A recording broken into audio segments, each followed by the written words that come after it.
The NFC East showed out this weekend, Diesel. Josh Allen, well, he was almost perfect. Lamar's going to be Lamar. Coaches being hired and fired in the NFL, nothing buzzing more right now than the National Football League. Welcome into Wire to Wire. He is Diesel. I'm Cole Bryson, and this is the Fan Upstate. So good to have you with us on this Monday afternoon. It's an overreaction Monday. Tolos. I had someone ask me this morning, Diesel, early this morning, about 9 o'clock, what is a Tolo? And I had to explain to him. Well, if you listen to the show, if you turn it on, leave it on, you're a Tolo. That's what we ask our listeners to do. We love our dedicated Tolos. Yeah, we've got a lot of great Tolos. And they say that only like 2% of your listening audience actually interacts with the show. So we know there are a lot of Tolos out there that do not interact, but we're going to get you a little bit better on that. A loaded show today. We talk Clemson football. Their DC search, Diesel, looks to be coming to an end, according to Pete Thamel of ESPN, who first reported it this morning. We'll get into that. Texas, Ohio State reaction, so much more. Diesel will even get to my Cowboys. Their news, they're always in the news. They're in the news today. 3:45, we'll get to that as well. But let's start with what was the biggest disappointment in my mind, in my opinion, this weekend in the National Football League. There were a lot of fantastic games in Wild Card Weekend. I absolutely love the NFL playoffs, but Justin Herbert must not love the NFL playoffs, Diesel. 32-12. The Houston Texans just absolutely ramrod Madcraft's Chargers. Ouch. Just an ugly, ugly performance. I thought the Chargers had a chance to make a deep run in these playoffs, too, if not reach the Super Bowl. And I thought, man, wouldn't that be a phenomenal story if Jim Harbaugh comes back to the NFL and takes his team to the Super Bowl or takes them to the semifinals in his first year? Wouldn't that be a great story? And then, man, did that not just take the ALS Ice Bucket Challenge straight to the dome because it was ugly. They didn't show up. They were making mistakes constantly, and then they got blown out by a second-year quarterback. Second-year quarterback who, Diesel, the Houston Texans, they won 10 games, but were inconsistent. They were inconsistent. Mm-hmm. Justin Herbert, I mean, you and I talk about this a lot. It starts with your quarterback play, right? Justin Herbert on Saturday afternoon. Listen to this. 14 of 32, 242 yards, one touchdown, and how many interceptions? Not one, not two, not three, 4 interceptions. I'm mad at Justin Herbert. You know what? Now I understand why all those people send out messages to these quarterbacks and to these players and say, give me my money back, because I lost $150 on Justin Herbert and that atrocious performance. I mean, I had 7 total picks in my underdog fantasy, and I got 5 of them wrong, all because the Chargers sucked. And because, the Texans were great. The Texans were really good. I was in that same boat as you were, mad and asking for my money back, but it was in the Packers-Eagles game last night because they didn't score enough points. But it all does. Diesel. It all really does start with the quarterback. Justin Herbert was atrocious. He was sacked 4 times, a loss of 31 yards. He had a outstanding QBR of 13.1. That's like Bryce Young territory last year. Yeah, that's an insult to Bryce. Yeah, exactly. 13.1. CJ Stroud, though, on the other hand, to your point about how awesome he was, 22 of 33, 282. 1 touchdown, 1 interception. Listen, CJ Stroud did what Justin Herbert could not do and was able to lead his team to put successful drives together where Houston could move the ball. If you look comparison to comparison, quarterback to quarterback, you don't just see CJ Stroud's pop off the page, his numbers rather, but Diesel, he was able to get his offense going. Houston, a little slow in the first quarter, 10 points in the second quarter, 10 points in the third, and 12 in the fourth, and ultimately they win 32-12. I just could not be more disappointed, to your point about Harbaugh. I thought a Harbaugh-led team would be more prepared than this. How many people do you think reached out to, texted, even if it's his buddies, right? Even if it's his rich billionaire buddies that don't care if Dave Tepper is mad at him. How many people reached out and said, wait, isn't that CJ? That's the guy you could have had? That's the guy that you could have drafted? I hope not. I do. Make him feel stupid. I mean, we're sitting here hoping that Bryce Young can improve from 4 wins as a starter this year in the next year. And this guy's taking this dummy who couldn't do well on a test is taking his team to the playoffs and winning wild card games. You know, ultimately, Diesel, I was so impressed with D'Amico Ryans. Like, I think that when the Houston Texans hired D'Amico Ryans away from the 49ers as their DC, I think they made the best hire in the NFL in a Look very at the way long San Francisco's falling apart. Well, they're not as good defensively. They're not as good. Yeah. They're not. And Houston's doing this. They're peaking. Now, I know Houston has a tough one. We'll get to the next week's NFL games this weekend a little bit later in the show, if not tomorrow.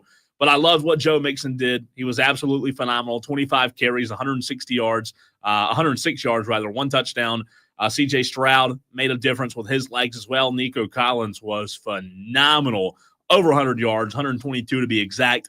Nico Collins averaged 17.4 yards per catch with the touchdown. His longest was a 41-yarder. So a tough day to be a Chargers fan. But we, you know what? We know they have the quarterback. They have their head coach. It'll be interesting to see how they rebound next year. A few other games to get to as well. Want to remind you before we get there, though, there are several ways for you to get in touch with the show. You can text and call the show, the same number, 844-FAN-PHONE, 844-326-3663.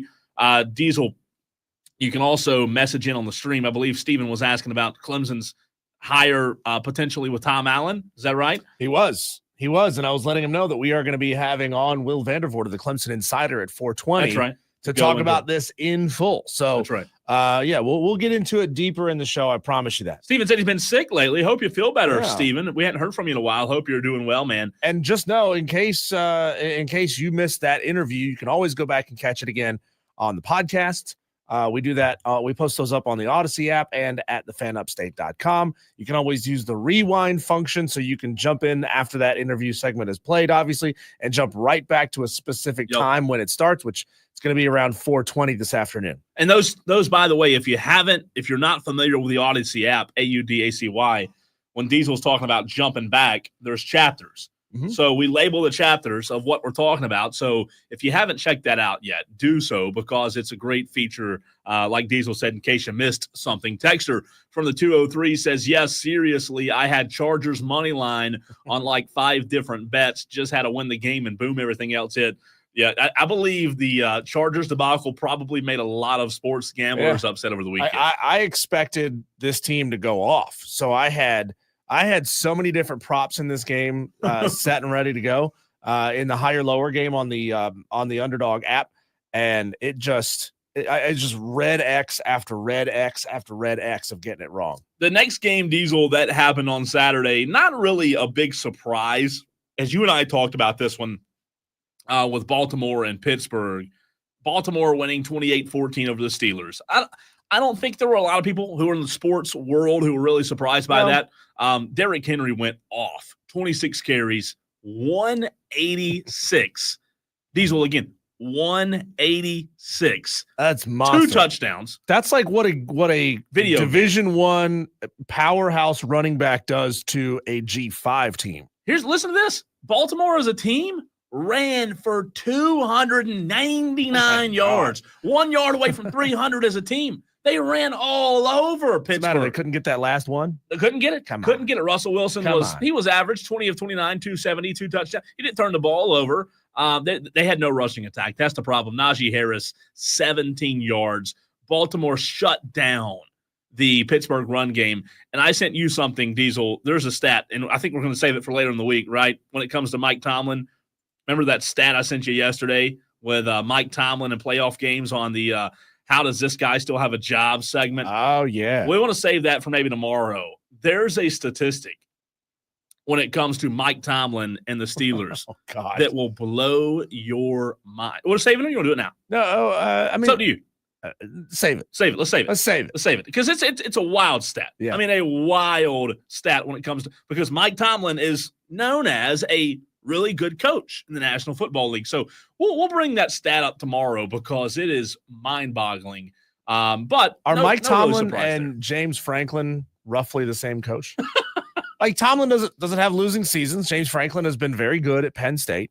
He's just good enough to get you into the playoffs and get you close to where you want to be, but not good enough to take you over the hump. No, he doesn't win the games. Doesn't win it when it really matters. And he hadn't in a while. So we'll see if the Steelers and Mike Tomlin, I don't know. That's a great question if they're reunited in 2025. It wouldn't surprise me if they're not. Obviously, a lot of coaching news to get to if you just tuned in. We'll get to Mike McCarthy at 3:45. Bills Broncos, Diesel. This was a game that was really close throughout the majority of the game, and then the Bills pulled away late. So it seemed as if it were a blowout, and the score would indicate that it was.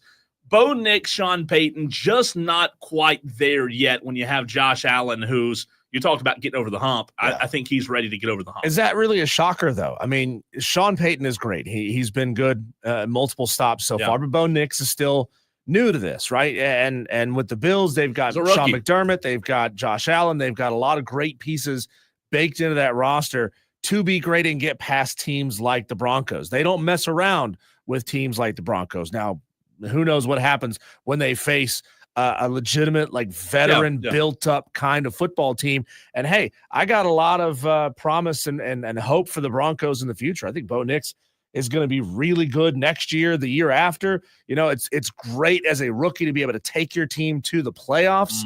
And then, you know what? You say, this was great what we achieved. Now let's build on that and let's go win a game in the playoffs and advance. No, I think so. I think Bo Nix, the future's bright. And anytime you have Sean Payton as your beacon of light, if you will, who's guiding you, Diesel, I think he's going to be just okay. There's a reason why there was a sweepstakes for him. Everybody wanted. Everybody was throwing as much money at Sean Payton as they could. Yeah, they're going to be okay. They just weren't there yet. I was really impressed with Josh Allen. I said it in the lead. He was literally almost perfect, Diesel. 20 of 26, 272, 2 touchdowns, a rating of 135.4. James Cook, though, on the ground. How much better of a quarterback are you? Ask Lamar, ask Josh Allen, when you can hand it off to a guy who has 23 carries, 120, and averages 5.2 a carry. I mean, it's automatic. You look at the stat lines of that Ravens-Steelers game and then this one, and it flips, and you see just how impressive it is for any team to put up to put up 300 yards on the ground.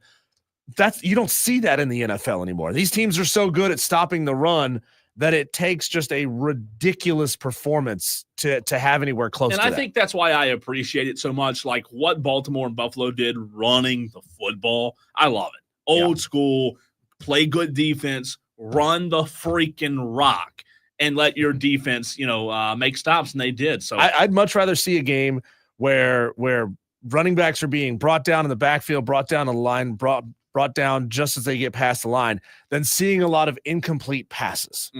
I hate seeing incomplete passes in the NFL. And it kind of just ruins like the monotony. It ruins the flow of the game. It slows the game down. Now we got PIs on every third play. Speaking of passing to the opposite team, Diesel, Jordan Love last night, Eagles, Packers. I thought this game might be a little bit better. I did pick Philadelphia to win. They won 22-10. Packers were pretty much without their top 3 receivers, and then they lost like 3 other guys during the course of the game. Josh Jacobs was asked to be the number 1 guy. Jaden Reed, who has been the number 1 guy, he had 46 yards, and then Josh Jacobs was second right behind him as a running back. So they were so banged up, limped into the postseason. Jordan Love, Diesel, was 20 of 33, 212, 0 touchdowns, and 3 interceptions. So just a horrific night for Jordan Love. I kind of feel the same way, though, about the Packers as I do the Broncos. They've got a good coach in LaFleur, got a really good quarterback in Jordan Love. I think the biggest mistake that the Packers made was letting their star running back go to Minnesota over the offseason. They just have not had the same production on the ground. Jalen Hurts was really good. Saquon Barkley, though, 119 yards, Jalen Hurts threw for 2 touchdowns yesterday. Philadelphia scored 10 in the first quarter. At times, Philadelphia's offense was a little stagnant, but the Eagles did what it took to win, and the Eagles advance, and that makes 2 teams out of the NFC East. Well, to be fair to Jordan Love, bad performances like that happen in the playoffs. Even great players have bad performances like that. So doesn't need to hang his head super, super low, man. I just went back and searched what are the worst performances by quarterbacks in the playoffs in the modern era. In 1987, Joe Montana and his 49ers got beat 36-24. Wow. They got absolutely beat down in that game. Joe Montana was actually benched in that game. Went 12 for 26 for 109 yards and threw a pick 6 in the second quarter. They sat Joe Montana in the playoffs. So it happens. Donovan McNabb has had terrible games in the playoffs. A lot of great Jake Delhomme. I mean, he was good at times, but at times he was also really, really bad for the Carolina Panthers. Carson Palmer had bad playoff games. Cordell Stewart had bad playoff games. So Jordan Love, it happens. What would you have said if I had told you going into last weekend that Commanders-Bucks would be the absolute best game of the weekend? Would that have surprised you much? Yeah, it would have. I mean, as high as we are on Baker Mayfield, and we like Baker, we like him being a gunslinger, we like him being a little bit of a trash talker. Sure. Would have thought that I don't remember what we picked on Friday, but I thought the Bucks would probably win this game close. But I'm impressed by what Jaden Daniels did. They've got their guy. Jaden, think about this. The turnaround that Washington's had, Diesel, in one season, new ownership, new GM, new coach, new quarterback. Dan Quinn has done a terrific job. I wish he was the coach of my Cowboys instead of whoever they'll hire now. And instead, we let him walk last year, and now he goes to Washington and says, all right, I'll show y'all 12-5, 23-20 win in the postseason. He's phenomenal. If the Steelers fired Mike Tomlin, would you want him in Dallas? No.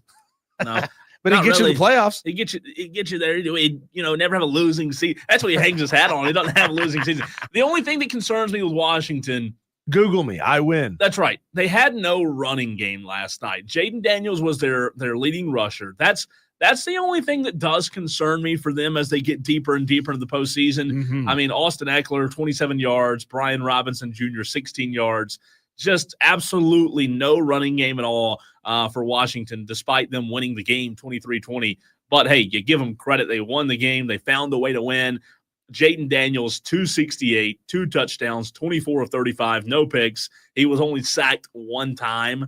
I think that offensive line's gotten a lot better. So it'll be really interesting to see how they fare in the next round. And then, Diesel, real quick before we run to a break tonight, 8 p.m., Monday Night Football Wild Card Edition. I love this. Sign me up. Playoff football on a Monday night.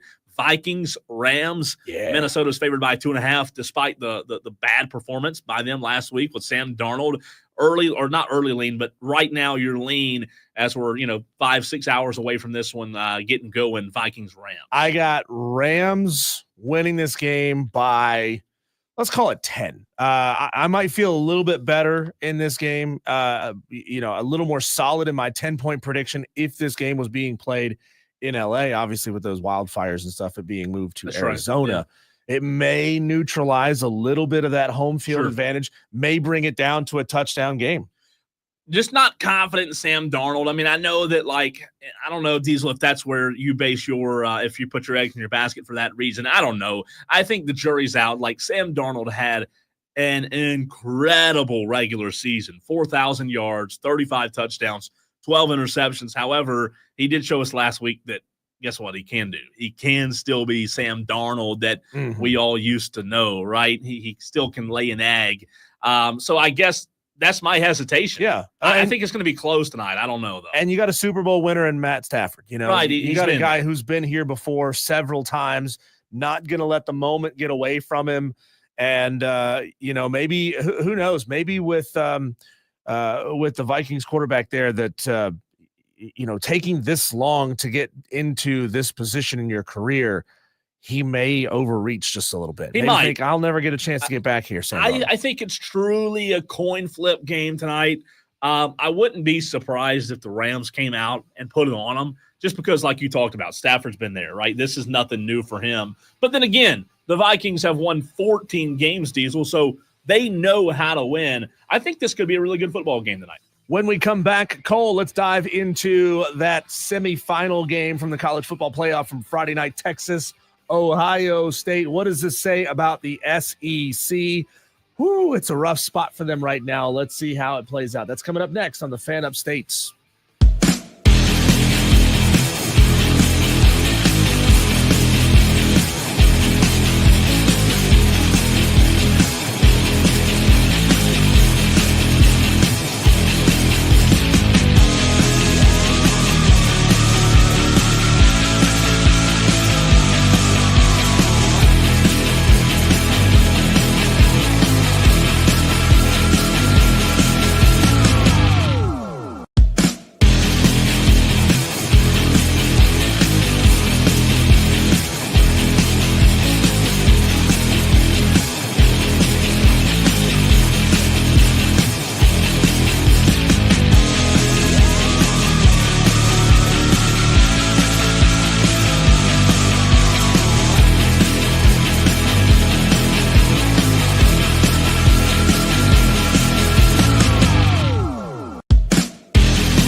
Can we put out a wellness check on Tolo Madcraft, who is a hardcore LA Chargers fan? Talked a lot of bleep last week about the Chargers and how they were going to make a run, and how they were going to win the Super. You wrote it down, right? And then all of a sudden, Monday's show comes around, and this dude never misses the show. He is a true diehard Tolo until his team gets absolutely waxed by the Houston Texans, and then he's not here. I don't know where he is, man. I'm worried. I'm really worried. Does anybody know where he is? We need to send our best thoughts, toward him. I hope he's okay. So Cole, the semifinal game on Friday night. We haven't had a chance to talk about it yet since it happened late on a Friday, and it was actually until that scoop and score late, we had ourselves a good football game on our hands, and for some reason, so many of the national pundits are looking, I think, at the final score, and they're saying, "Woe is the SEC. They're done for. Things are falling apart over there." Let's be real. This was a 7-point game, and Texas was inside the 5 on the goal line, potentially going to tie the football game late, and then a big play was made. Sure. And now all of a sudden you go from a 7-point game to a 14-point game, and that's all she wrote. It's over, Cole. This was a really good football game, and Texas deserves credit for playing well in that game. Was it a perfect game on either side? No, it wasn't. I thought Will Howard looked really good. There was a couple times, Cole, where he had so much touch on his passes, and he was just laying it out there perfectly. He couldn't deliver the ball any better if he had walked over there and just handed it to his wide receivers. But, man, what a phenomenal performance by Will Howard, even though Ohio State was not as prolific offensively as they have been the last couple of weeks. A great football game on Friday night. I can think of one pass in the first half, and it was a long ball to Jeremiah Smith that Will Howard overthrew. Mm-hmm. But other than that, the one right down there on the goal line? I think it was close to the goal line. Yeah, Will Howard in the first half and in the entirety of the game, he was putting that ball right where it's supposed to be. He was throwing dots all night. I was super impressed with Will Howard. I thought he outplayed Quinn Ewers. Yeah, they both had an interception, and yeah, you could say Quinn had 2 touchdowns and Will only had 1. But when you think about flow of the game, Diesel, and allowing your team to be in position to win, I just was so impressed with Will Howard. Their numbers, Howard and Quinn Ewers, were very similar on Friday night. Now, we can get into the game all we want and go as deep as you'd like, but there's no way we can say anything to start the segment other than Steve Sarkisian deserved to lose that game with that second and goal play call that I knew as soon as it happened. I thought it was first and goal. No, it was second and goal. Yeah, I wanted to log on Twitter as soon as it happened because I knew it was just Twitter was going to blow up. Second and goal from the 1. Shades of Marshawn Lynch. Why are you trying to get cute? 1 yard line. And I already have a problem in football when it's at the 1 and you're in the shotgun. Diesel, you're automatically putting yourself 6 yards behind the line of scrimmage. Mm-hmm. So second and goal from the 1, Ewers takes the snap. And it's not a lateral pitch exactly beside him. It's a deeper pitch. And the running back now is 7-8 yards behind the line of scrimmage, and he gets tackled, I think, near the 9-yard line. And from that point, obviously, 1 or 2 plays, a strip sack or strip fumble, that play call to me was mind-boggling. In that situation, here's where I have a problem with it. At other points of the season, Diesel, even Friday night, in those short yard situations, what does Steve Sarkisian do? He gets creative. He puts in Arch Manning. Arch Manning just that night had a short yardage situation where he converted. I hated the play call to be in the gun, lateral it back 3 or 4 more yards, and like you said, that was but you only hate that play call if it gets blown up, right? I don't hate that. I don't like it at all. I don't like the idea. What if he walks in for a touchdown? Well, there's no pinch. The problem is if you're going to run that play call, somehow, some way, you have to have the defensive line pinch to allow the guy to get outside far enough. And there was no tight. Sometimes a tight end will come in motion or even come under center, and the defensive line, you'll see him pinch. I didn't like it at all. I don't even like it even if it does work. I mean, I know it could work, and that's probably why Steve Sark probably thought it would work. I'm sure he wouldn't call something that he didn't think would work. Yeah. But I just, from the one, man, bully your way through there. Well, I mean, at the same time, Cole, do you line up and try to run it across the goal line 3 times? Do you take 3 shots at running essentially the same play, the quarterback draw or a delay handoff to the running back? I mean, look, in that situation, it's kind of a cat and mouse game. It always is. They expect you to try to run it down the middle with a quarterback draw. They do. So you bounce it outside with a pitch. And, sometimes you'll walk right into the end zone. Now, Ohio State, they played it perfectly. They did. They sniffed it out. They blew that play up and lost 8 yards. And, then all of a sudden you're in a really tough spot. And 3 plays later, Jack Sawyer, Quinn Ewers' freshman roommate, is strip sacking him, scooping and scoring.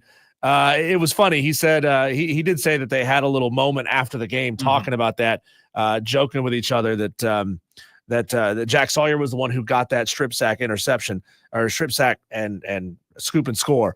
But man, what a little poetic moment there for Jack Sawyer and for Quinn Ewers. I thought it was a great football game. People are going to bring it down to that. They're going to bring it down to that play the whole time. And yes, it was second and goal from the 1 yard line. Ohio State was as gettable as they were going to get because despite how well Will Howard was playing, he was having passes batted down. He wasn't playing perfect football in that game. And Ohio State was gettable that night. I mean, let's be real. They only put up 21 offensive points. Here's that audio after the game and what Quinn Ewers, Diesel, this is great, what Quinn Ewers said to Jack Sawyer after his strip sack touchdown. Walking off and said, "Screw you," and started laughing. That's my boy. Obviously, we're roommates when he was here, and got a lot of respect for him and the rest of the Texas team. So I know that audio was low, but he said, "Screw you" after the touchdown. You got to love the fun there, right? All in fun. And again, going back, the last thing I'll say about that play call, I'm with you. I think my philosophy, you brought up on the goal line, what do you do 4 straight times? My philosophy's always been, if I have the ball at the 1 or anywhere closer, half-yard line, and I have 4 chances to get that ball in the end zone with my running back and my offensive line, and I don't get it in 4 tries, I live with it. I'm okay. Sure. We don't deserve to win. And you got him pinned at the 1 yard line, depending on how much time is left. I'm going to give it to my running back, and we're going to get a yard, a half a yard, whatever it is. JD says, I don't really think it was that bad of a play call by Sark. It was more about the Ohio State defense. I just couldn't agree. I could not disagree more, JD. Respectfully, I couldn't disagree more. I think it was a horrible, horrible play call. But to your point, they were gettable. Mm-hmm. Ohio State was. And I don't think it's fair to say, oh, well, the SEC didn't show up. I mean, you said it a minute ago. This game was tight all the way to the end. Mm-hmm. I don't think that's a fair synopsis right now. It's like the context. We talked about blowouts and the context in which they happen is a game that was essentially out of hand for the majority of the game. And you pull all the starters and all of a sudden the other team puts up 2 touchdowns on you and makes it a 14-point game. That's still a blowout, even though it came back to just 14 points and vice versa. If it's a tight football game like that, you have a late strip sack or pick 6 or whatever it may be, and you go down and score, well, that's not a blowout. It was a much tighter game. But Cole, here's something that is going to blow your mind. This is the first time since 2004 and 2005 that in back-to-back seasons there will not be an SEC team playing in the national championship game. Say that one more time. First time since 2004 and 2005 that in back-to-back seasons no SEC team will play for the national championship game. All credit goes to, I believe it was Matt Berry I heard talking about this. Urban Meyer had just gotten to Florida. Les Miles had just arrived at LSU. Nick Saban was not at Alabama yet. Let that sink in for a minute. That is nuts. That's the context in which the SEC was not in the national championship game for 2 straight seasons. That is so nuts, man. I mean, that you talk about dominance. That's what that was. But you know what? Overall, I was so impressed with Ryan Day, the team. Like, you talk about having a good team, being able to win a national championship. Thinking back the last time they did, I believe it was 14 with Zeke, his sophomore year, I believe. They had a team. Like, they were so talented. It's not all about Will Howard, Diesel. It's not all about it's not all about Jeremiah Smith, who was pretty much shut down on Friday night. You have that guys shows how like, much respect Texas was given him. Yeah, and Jack Sawyer. I mean, you talk about a guy who is a playmaker. They just had I think this Ohio State team, we talk about them being the most expensive roster. You look at their team and the guys that make up this team in the defense. I don't think there's enough people talking about the Ohio State defense because Will Howard's great.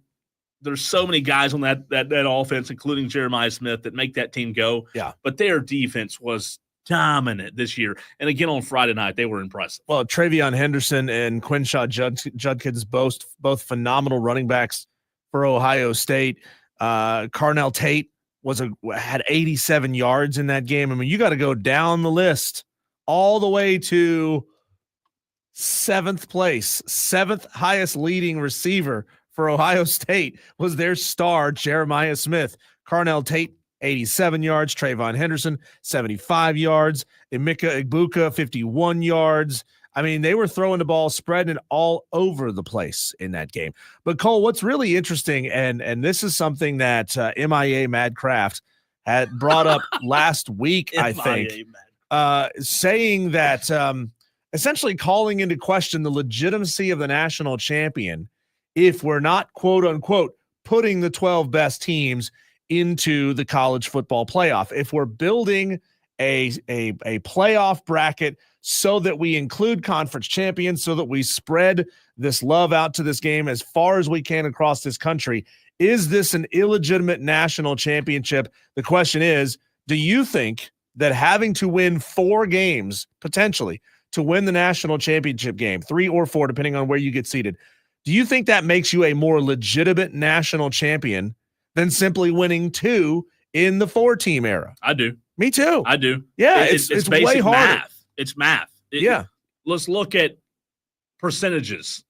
If you gamble on 2 games or 4, the percentages are way higher for you to hit on 2. I don't know why people can't grab. And that's easy math there. Look, it's hard for any coach to get his team up for 4 straight games, regardless of who the opponents are. I mean, you could be playing bottom half of your conference and you could lay an egg. You may still win the football game, but you may lay an egg by your own standards. In this case, Cole, you have to be up potentially 4 straight weeks against the best teams in the country. I think that makes this national champion way more legitimate than having such a small sample size in the 4-team era. Michael in Simpsonville does not agree with me on Will Howard. He said Will Howard was not good on Friday. Not sure what game Cole was watching. Well, Michael, listen, number 1, I love you. Number 2, I don't know what you're talking about. I mean, that first drive, I saw Will Howard make some of the best throws I've seen quarterbacks make all season long. Like I said, he missed Jeremiah Smith on a deep ball. But you talk about precision passing, putting the ball exactly where it's supposed to go. I can think back to a 1st and 10 play with 10 minutes to go in the first quarter, Michael, and it was like triple coverage. Texas brings a blitz from the right side. Will Howard has protection from the running back, and there's literally a Texas defender left, right, and below the receiver. And Will Howard, it almost gets intercepted because of how tight the ball was. Will Howard puts it on a dot. Was he flashy? Did he have the best numbers in the world? No. But if you don't think Will Howard was good, man, I don't know what to say about it. Well, that's why he deserves a lot of credit, not forcing it down to Jeremiah Smith. I mean, he knew that Jeremiah was covered up, so he spread that ball around, which in theory should open Jeremiah Smith back up as the game goes along. It didn't play out that way. However, being able to spread that ball around, I mean, he was getting the ball out into the flat, short yardage, 5-6 yards in the air, and then his receivers did a great job picking up extra yards after that. It was a true team effort, and that's what happens when you have one of the most talented rosters ever constructed or ever paid for in college football. You have such a plethora of weapons that if your elite star isn't playing well or is so covered up that you can't get it to him, you have so many other ways to pick up yards and score. And Michael, look, is Will Howard the best quarterback in college football? No, but I'm telling you, man, I thought he was good Friday night. It was a 3rd and 6 right after that play with like 8:45 to go, a 3rd down, and he gets like a 15-yard completion to number 2, And again, it was like triple coverage. It was a tight pass. What do we talk about in the NFL? What do you always hear? You've got to make the big throws on third down. Very next play, 1st and 10, he goes down and throws another dot for a first down, and I think they go down and score on that drive. So I don't know. I know his numbers weren't sexy or flashy, but I thought Will Howard was really, really impressive. Texter says, you have to root for Notre Dame.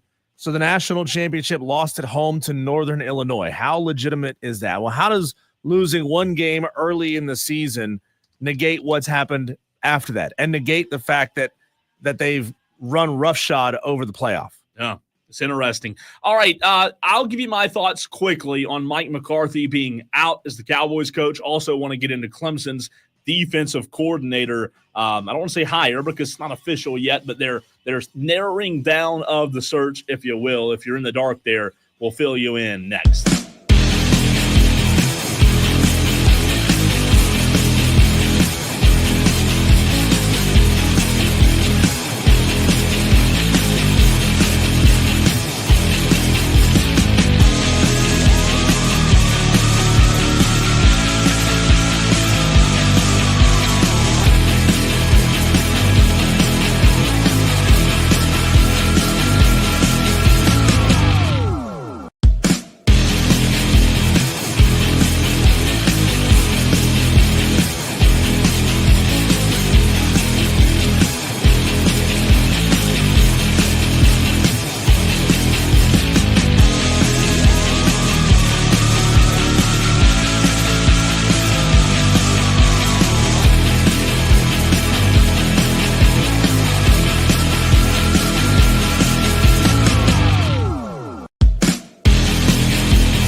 Texter says, for all those Notre Dame haters and those who think Notre Dame needs to join a conference and take $20 million all to themselves, to quote Jack Sawyer, screw you.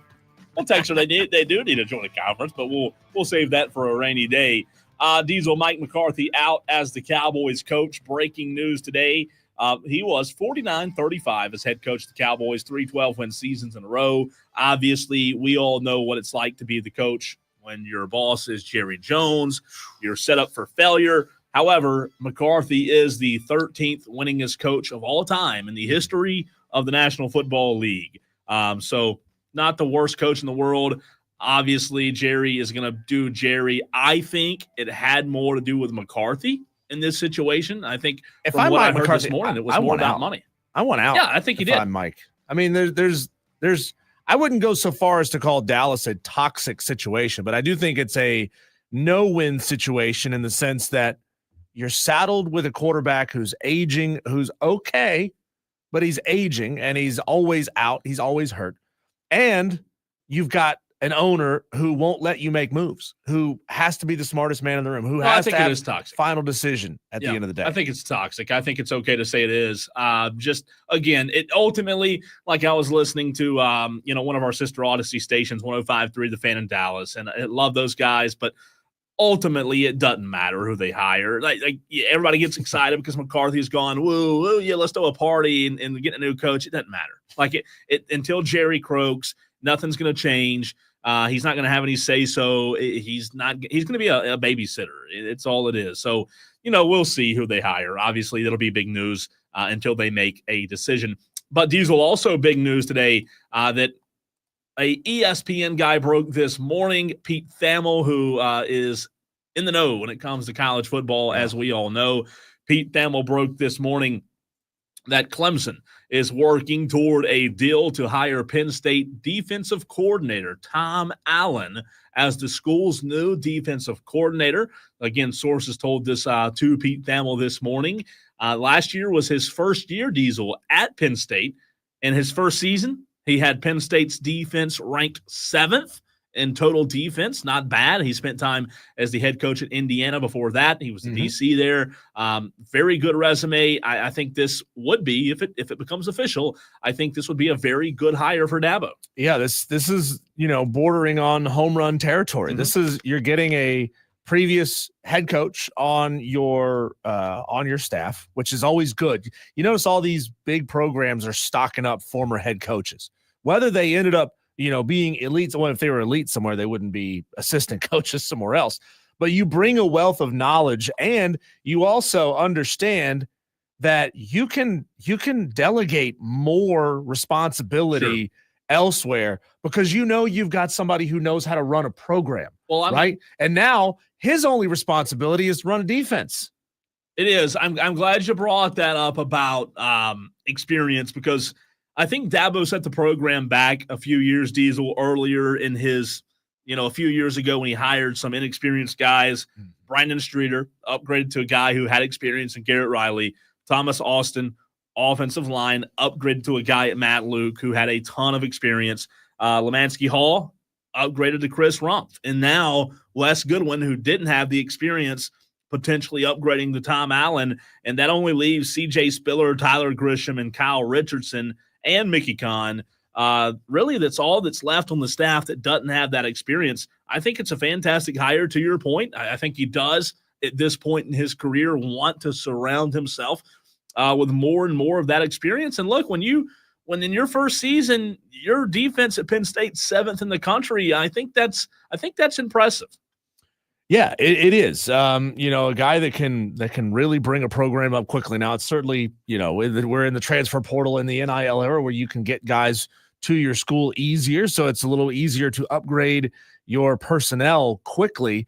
I'm just curious, Cole, how many if any, of these Penn State defenders may be interested in making their way down to Pickens County, South Carolina? Be nice, wouldn't it? Yeah. Texter from the 517 chimes in on the text line, which you can do at 844-326-3050. 3663. Texture says, that's why Clemson is a blue blood football program. Only blue blood able to take a coordinator from another big program and hire him for the same position.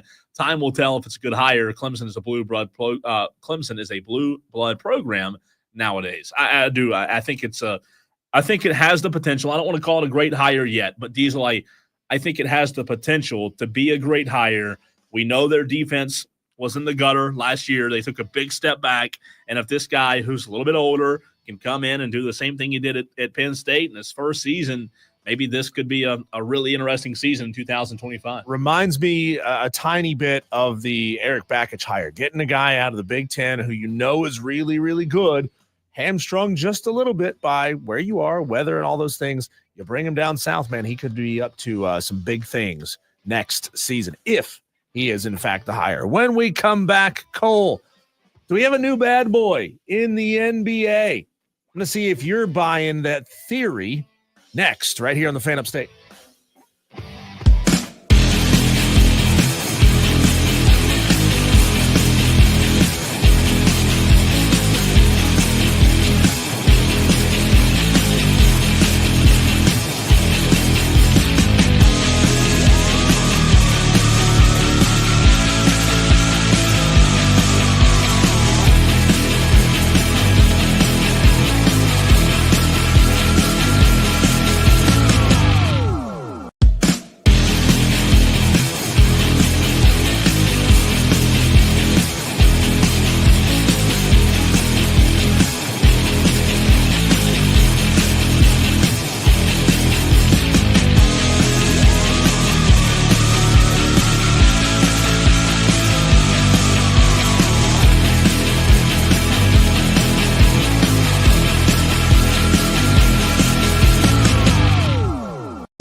So Cole, I know that you still live in and love living the apartment lifestyle. You said so on the show last week. Yeah.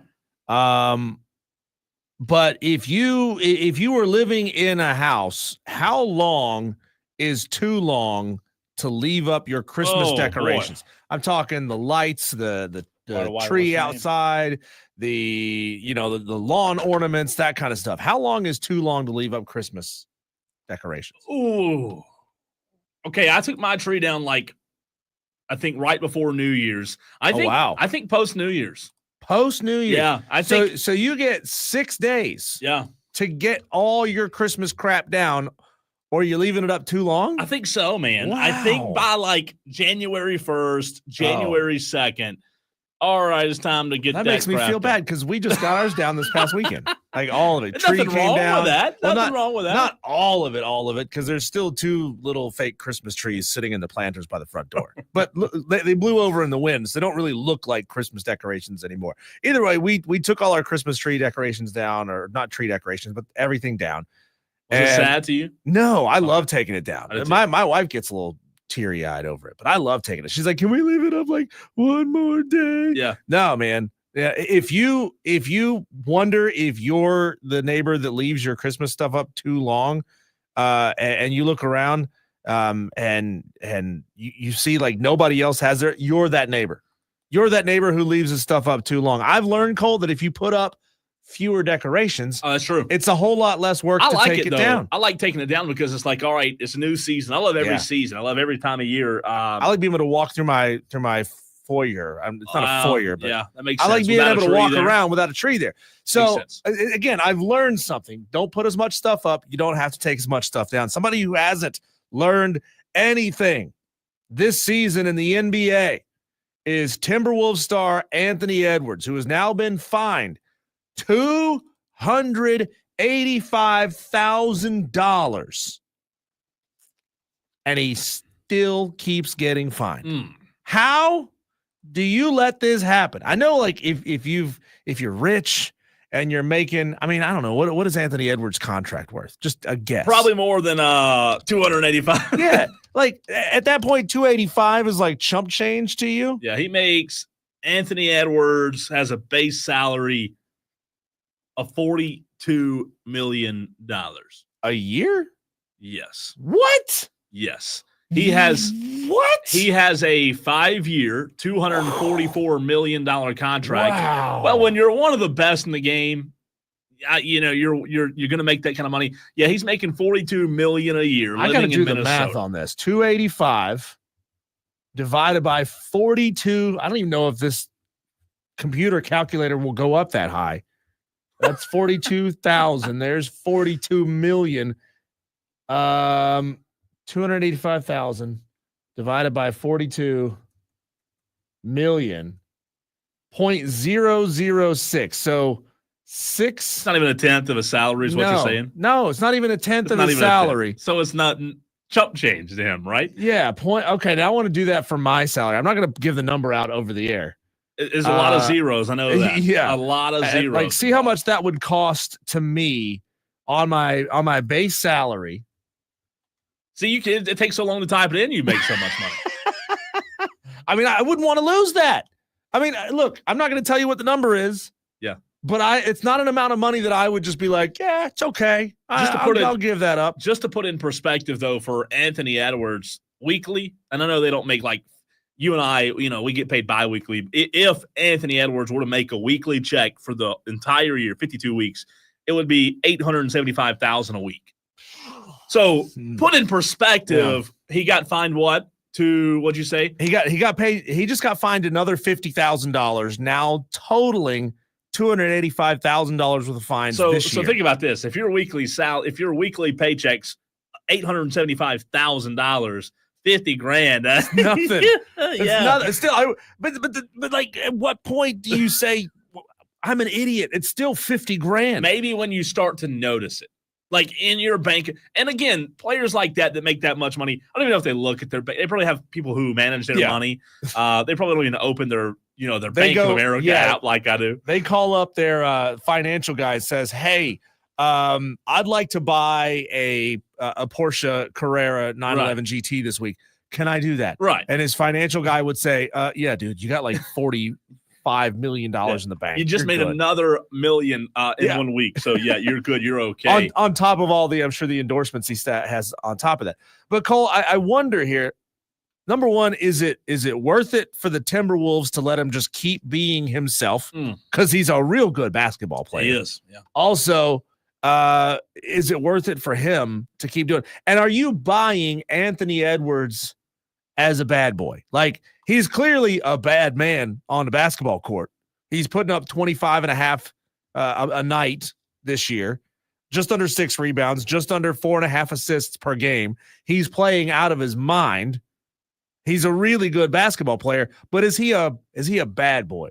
Does it feel natural for Anthony Edwards to be cursing at the refs, to be throwing middle fingers at the refs, cursing in the post-game press conferences? Are you buying it out of Anthony? I think so. I think him and Ja Morant both are two guys that I kind of look in that same light as. And I think I'll tell you this, I think it's a good thing for the NBA. I think that maybe, just maybe, one thing the NBA is missing right now is a couple of good villains and a couple of good guys. Good guys yet. Two goods there. I do think it. I think he is. I think he deserves to be. He's edgy, right? Mm-hmm. He's maybe top 5 on the planet right now. I mean, he averages 44% from the field in this is his 5th season in the NBA. Yeah, I think he is. I think he deserves to be, and I think it's a good thing for the NBA if Ja Morant could elevate himself to the status of Anthony Edwards, and those two guys were really good, and they also were like bad guys. I think it'd be great for the NBA. It's funny, we talk about Anthony Edwards being a heel in the NBA compared, though, to heels of the past. It's nothing, right? I mean, back then, you could get away with a lot more and still be out there on the court. If you got away with what some of the all-time great heels, or if you attempted some of the things that the all-time great heels did, you'd be sat down on the bench for the rest of the season. Yeah, we're not talking about North Carolina Tar Heels. We're talking about heels as in bad guys, exactly. Just so you know. Let's go to the phone lines real quick. Bring in Delvin, who's on the phone. Delvin, what's on your mind? What's up, guys? How you doing? Good. Yeah, man, Dabo does it again with his hire, man. Unbelievable. I didn't expect Tom Allen. It's a good hire, right? It is. Yeah, that's a good hire. I was looking at somebody like Jim Leonard in the NFL. Well, that was Jim Leonard was still, I don't know if they could talk yet because, he was still playing as of yesterday, but Jim Leonard was probably the number 2 option there, Delvin. Yeah, and I thought somebody like that. I didn't think when people brought Tom Allen, I'm like, that would be a great choice, but I don't think they can get him. But somehow Dabo pulls it again. But I read Pete Thamel report there. I didn't know this. He got 2 daughters living in Carolina. So oh, wow. Interesting. Didn't know that. Pete Thamel report, he said he got 2 daughters living in Carolina. So being close to them doesn't help. Sure. And people probably say, oh, yeah, he's a Midwest guy. Now, he don't coach in the South. He coached at Ole Miss. He coached at South Florida. So he familiar with the South. And that's a good hire. And don't forget, he knows about Will. Can you imagine him with Will Help and T.J. Parker on the outside of defense end? Sure. No. Well, he knows. Yeah. And, I think he's Britt Venables 2.0. Have you seen his pregame speech with Indiana? Boy, that's how you got to do it. If Christopher fan, look at that speech. Tell me that's not Britt Venables 2.0. I like it. Excited, Delvin. Appreciate the phone call. We're going to talk to Will Vandervoort of the Clemson Insider in the very next segment to talk about this potential hire, this alleged hire. Diesel Texter says, this comes from the 441. Anthony loses 50% or more in taxes and agents and lawyers. There will come a day in his life he may want that money back. I don't know if he loses 50% or more. I don't know if that's the right number. I know taxes are high, but come on. Yeah, that 50%. I mean, that's half of his salary. More. I don't think that. I don't know. I don't think it. It may be 20 to 30. I don't know if it's 50. Texter says thoughts from Wire to Wire on a potential Panthers-Jets trade that would send Garrett Wilson to Carolina. What picks/players would make that deal worthwhile? This comes from Tolo Jack. I haven't heard anything about that, Tolo Jack, but if you do, if that picks up steam, continue to let us know. Here's Jersey Joe's thoughts on that, Diesel. Jersey Joe says, I'm sorry, but nobody, and I mean nobody, is worth $42 million a year. Even a million is too much. I don't care what your name is. any player, any sport says Jersey Joe. Well, Jersey Joe, that's certainly an opinion you can have, but you're in no way, shape, or form going to change it. And yeah, I don't know if you're telling us that that's the reason why you don't watch the NBA. Well, don't watch professional sports at all. I mean, heck, don't watch college sports at all, because a lot of these big time players are multi-million-dollar a year players, even in college athletics. So it's a weird thing. I mean, yeah, these salaries are absurd, right? They're absurd. They are absurd. But guess who's to blame for it? We like the fans that attend the games on a night in and night out basis. Why do, to your point, Jersey Joe? And look, I agree with you on the premise of a human being making $42 million a year to play basketball. It's absurd, to Diesel's point, but why do those franchises have the money that they have? Well, a lot of it's because the fans, the butts in the seats, the jersey sales, right? The loyal support that these organizations, Diesel, whether it be NFL, MLB, or NBA, I mean, we're the ones paying them, aren't we? And you got to give these. First of all, you got to. I've always heard the saying, "The value of anything is what someone is willing to pay for it." Sure. And these NBA franchises make a tremendous amount of money, just absurd amounts of money. So they've got it. They can afford to pay it. And they are willing to sign on the dotted line just like the players are, right? And the Timberwolves know if we don't pay him $42 million a year, somebody else will. The agents deserve a lot of credit for being able to put together deals like this. I mean, think about it back 20 years ago, you had players making $5, $6, $7 million a year. Now they're making $40 million a year. The numbers have gone up astronomically because these players are the reason why these franchises generate so much money. And there's so much more power involved in the negotiating room to say, I am the reason you're making the kind of money that you're making. I deserve more money than what I'm getting. Look, I understand that college sports are going that way as well. So to Diesel's point, you can not watch professional sports because, if your reason for not watching professional sports is because of the amount of money they make, that's fine. But don't watch college sports, because I'm not saying a college player will ever make that much money, because I don't think they will. But is Carson Beck getting $4 million for one season? I mean, to play college football, are you okay with that? Or where do you stand? Because people are going to, to your point, people are going to pay you for what you're worth. Yeah. At the same time, Cole, a lot of these guys use a lot of their money to do great philanthropic things for their hometowns and for their families. And I don't agree with pocket watching, which where you look at somebody and how much money they make, and you judge them because of how much money they make, and you judge them for how they choose to spend their money. So long as they're spending the money on something legal, I don't have a problem with somebody owning 25 Lamborghinis. If that's what you want to do with your money, do it. If you'd rather take that $42 million a year and invest 10 of it, 15 of it back into your hometown to help raise up an entire community of people, do it. I don't have any problem whatsoever with how you choose to spend your money. But a lot of these guys do a lot of philanthropic work because they understand that it helps put them in a lower tax bracket. And look how much LeBron's given to build schools over the years. I mean, literally funding, building schools. And you're right. It's something that's, you do what you want with it. Michael in Simpsonville says the problem with the NBA is they have a minimum salary level for each team.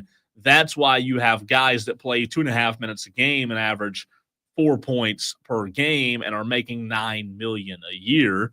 Dexter says, that also prevents teams from choosing not to pay their players and sucking forever like you have in Major League Baseball. They finally implemented they raised the minimum salary, and all of a sudden, bam, you got more competitive teams. Texter, I think this is from the 354, says, and we're the stupid, gullible people for supporting them. Well, look, I don't think you're stupid and gullible if you're a sports fan. I am a diehard sports fan. I have been my entire life. I have unwavering support for the Dallas Cowboys. I don't know why. I do. And you know what? I think that if you find joy in sports, and it's an out for you, Diesel, because a lot of people watch sports because it's an out. It's a way to get away from everything else in life, whether it be politics or just it's fun, right? It's fun to follow. It's a getaway for a lot of people. So if that's your getaway, I don't think it's a bad thing. I don't think it's a bad thing to spend money if you have it. Now, I'm not saying gamble all your money away, but if you have the money and you love sports, I don't have a problem with it. Yeah, so it's gonna be fun to watch Anthony Edwards to see if he keeps putting his foot in his mouth see if he thinks it's worth it to go up to $350 or $400 or $500,000 in fines. At some point, his agent, his financial guy, or maybe it's his mama, is gonna grab him up by the arm and say, "Yo, Anthony Edwards, stop doing that. Fines. Knock it off. Quit getting fines." Texter asked, did Diesel just say doo-doo on air? I don't know. I missed it. If you did, I usually catch things like that. Doo-doo. Did you do doo-doo? I don't think Sometimes you do a do. I can be fairly certain that I but have not. It doesn't sound like doo-doo. It's do-do, right? I don't know if you did. Are you saying that I said the 4-letter word, or are you saying that I literally, quote, said doo-doo on the air? I think it was saying either one of those. If you said it, I think it was a do-do, not a do-do, a do-do. Texter asks, can you honestly say that Carson Beck is worth $4 million, even coming off surgery? I don't know that he's worth $4 million to my team. Is he worth $4 million to Miami? Again, it goes back to how much is Miami willing to spend to have a quarterback from the SEC that's going to keep them competitive, Diesel. For them, it may be worth it. Big reason why I don't donate to NIL, because it's not worth it to me to have a $4 million quarterback. Right. The question is it worth it, or is he worth $4 million? And I guess I would answer by saying to who? To Diesel and I? No. To Miami, who has probably unlimited amount of funds? Yeah, he's probably worth it to them. $4 million seems like a lot to you and I, but it might not be to them. Jersey Joe says, don't get me wrong, I love sports, but just ridiculous that these salaries that these guys are getting paid. Look, I'm not going to say the word you said because I don't want to classify them all as that, but it's a lot of money. I do acknowledge that. It is a lot of money.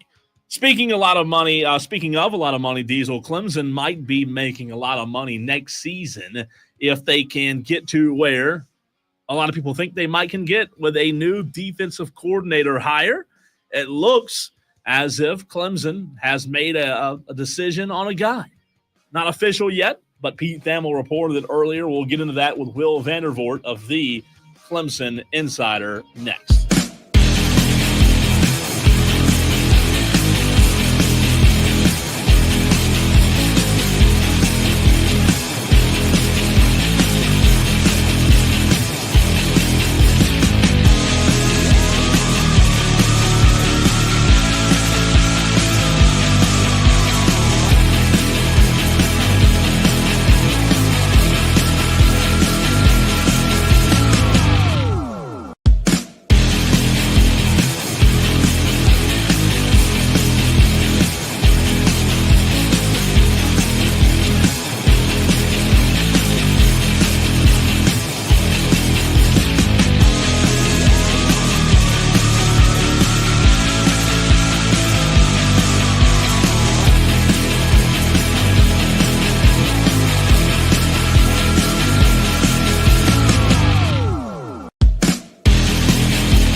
We've had a lot of conversation from you Tolos, which stands for Turn On, Leave On, thus far today about Clemson and their potential defensive coordinator that broke this morning. And to talk all things Clemson, specifically the defensive coordinator job search, we bring on Will Vandervoort, the Clemson insider, to give us an idea on which direction Clemson may be heading. Will, always a pleasure talking to you. It was reported this morning by Pete Thamel that Clemson is working toward a deal to hire Penn State defensive coordinator Tom Allen as the school's next defensive coordinator. Before we get into why and how, what was your initial reaction to that?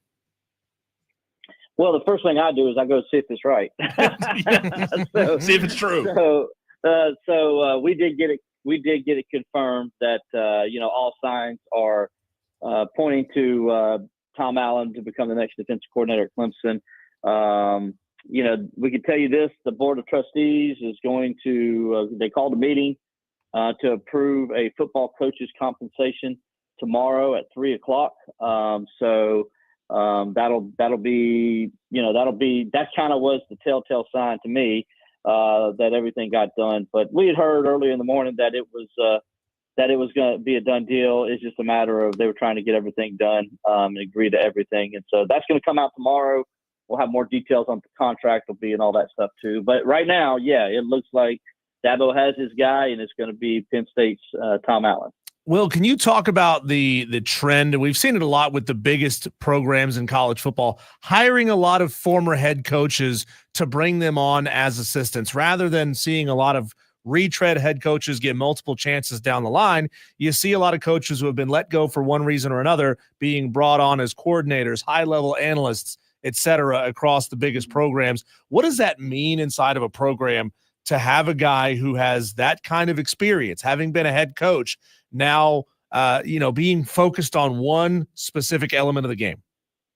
Well, it's the second guy Dabo Swinney has on his staff like that, right? I mean, he's got Matt Luke, who's the former head coach at Ole Miss as well on his staff. So he went and did that last year, right? Went and got that guy last year. And that was a big get too at the time. And you saw how much that improvement the offensive line made this year.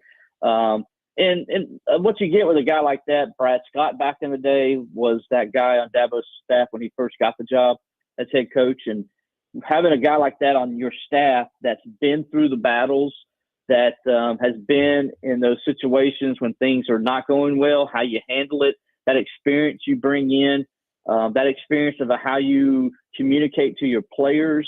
And then just also if you've been to places like Tom Allen's been to, different places, you bring that experience in as well. And so when you get in those meeting rooms and you're hunkering down with your coaches, that level of experience comes out, and it really helps on decisions you make, how you're going to attack another team, how you're going to handle a certain situation inside your program.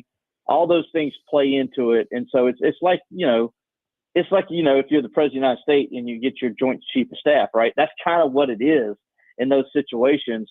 To simplify it a little bit, it just helps with decision making. And then you got a guy you trust on the coaching field, on the practice field, that you really got to worry about him. He's getting his job done. This guy's been through it. He's been a head coach. He knows things. He knows how to do things the right way. Dabo's going to go over there and watch and look, but at the same time, he knows he's got a guy that he can trust to run the program, to run the defense, and he really doesn't have to worry about how he's going about it and what's happening over there. Will, do you have any idea on who the finalists were for this DC job? Well, I think, that's kind of hard to say, guys, because, we've heard several guys that were interested. I know, we can say guys that I knew were on the list, that, Leonard was one of them. The defensive backs coach at Denver. We reported, Tim Banks had some interest, the defensive coordinator at Tennessee. So there were several guys I think that was interested in, and they were interested in Clemson. Where it got to in those conversations, I don't know. That's something it's really hard to find out in these situations, guys, because A, the coach doesn't want to get out there that the school turned him down, and B, the school doesn't want to get out there that the coach turned them down. So it's one of those things where you kind of just maybe talk and you talk to your representatives and stuff like that, but it kind of just goes from there. So, yeah, it's one of those things where they kind of keep those kind of things quiet for the most part as far as what officially happened. You know what I'm saying? And who was actually the finalist, who may not have wanted the job, or who may Clemson offered it to that turned it down, or vice versa. You know, those are things that, you know, the school doesn't like to release, neither does the person who's involved in that. Talking to Will Vandervoort of the Clemson Insider on the Fan Upstate. What do you think personnel-wise might have to change a little bit to adjust to Tom Allen's potential scheme? Because since it's not finalized yet, you know, what is this going to mean changing to a different base? What is it going to mean for personnel possibly having to move around if this is in fact the hire? Yeah, we'll see, you know, what kind of defense they're going to run. Clemson's always been a 4-3 defense for the last, I can't remember how long. I mean, going all the way back, I guess, to the Tommy West days, they've been pretty much a 4-3 base. I'm going 20 plus years, right? So it'd be interesting to see what they do. I think Clemson does have, if they want to go 3-4, go to a 3-4 base, I think they could do it.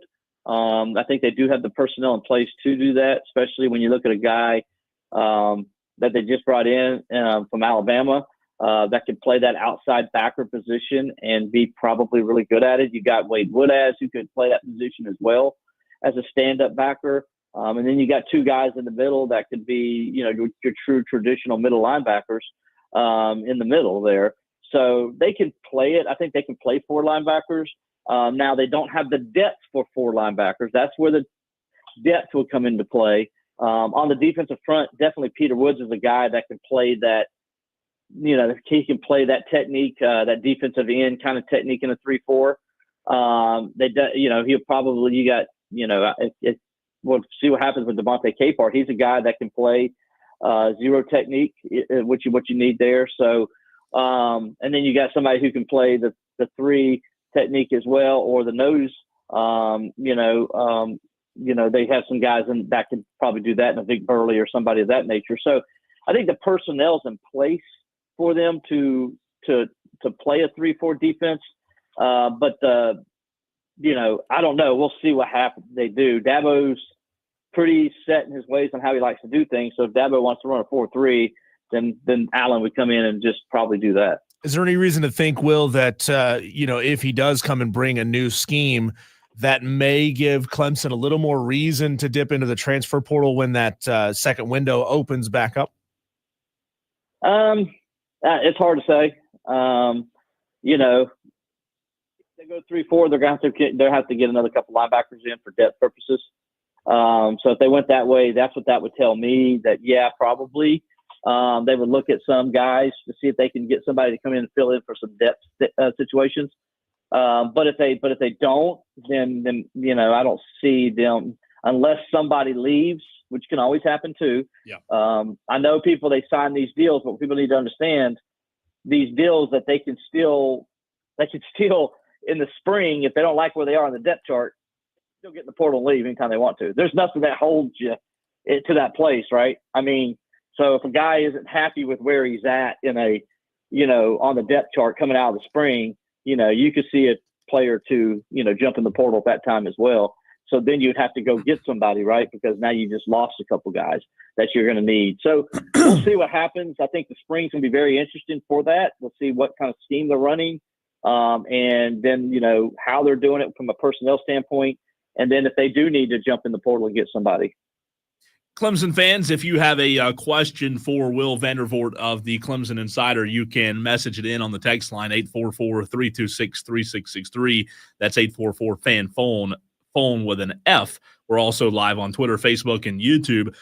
Will, for those that out there that are curious, including myself, you may know the answer to this, you may not, but when Dabo Swinney brings on an assistant, I mean, he's been at Clemson for a good while now, the interview process, what does that look like? Are there others involved in the interview process other than Dabo, or is it just a Dabo-only decision?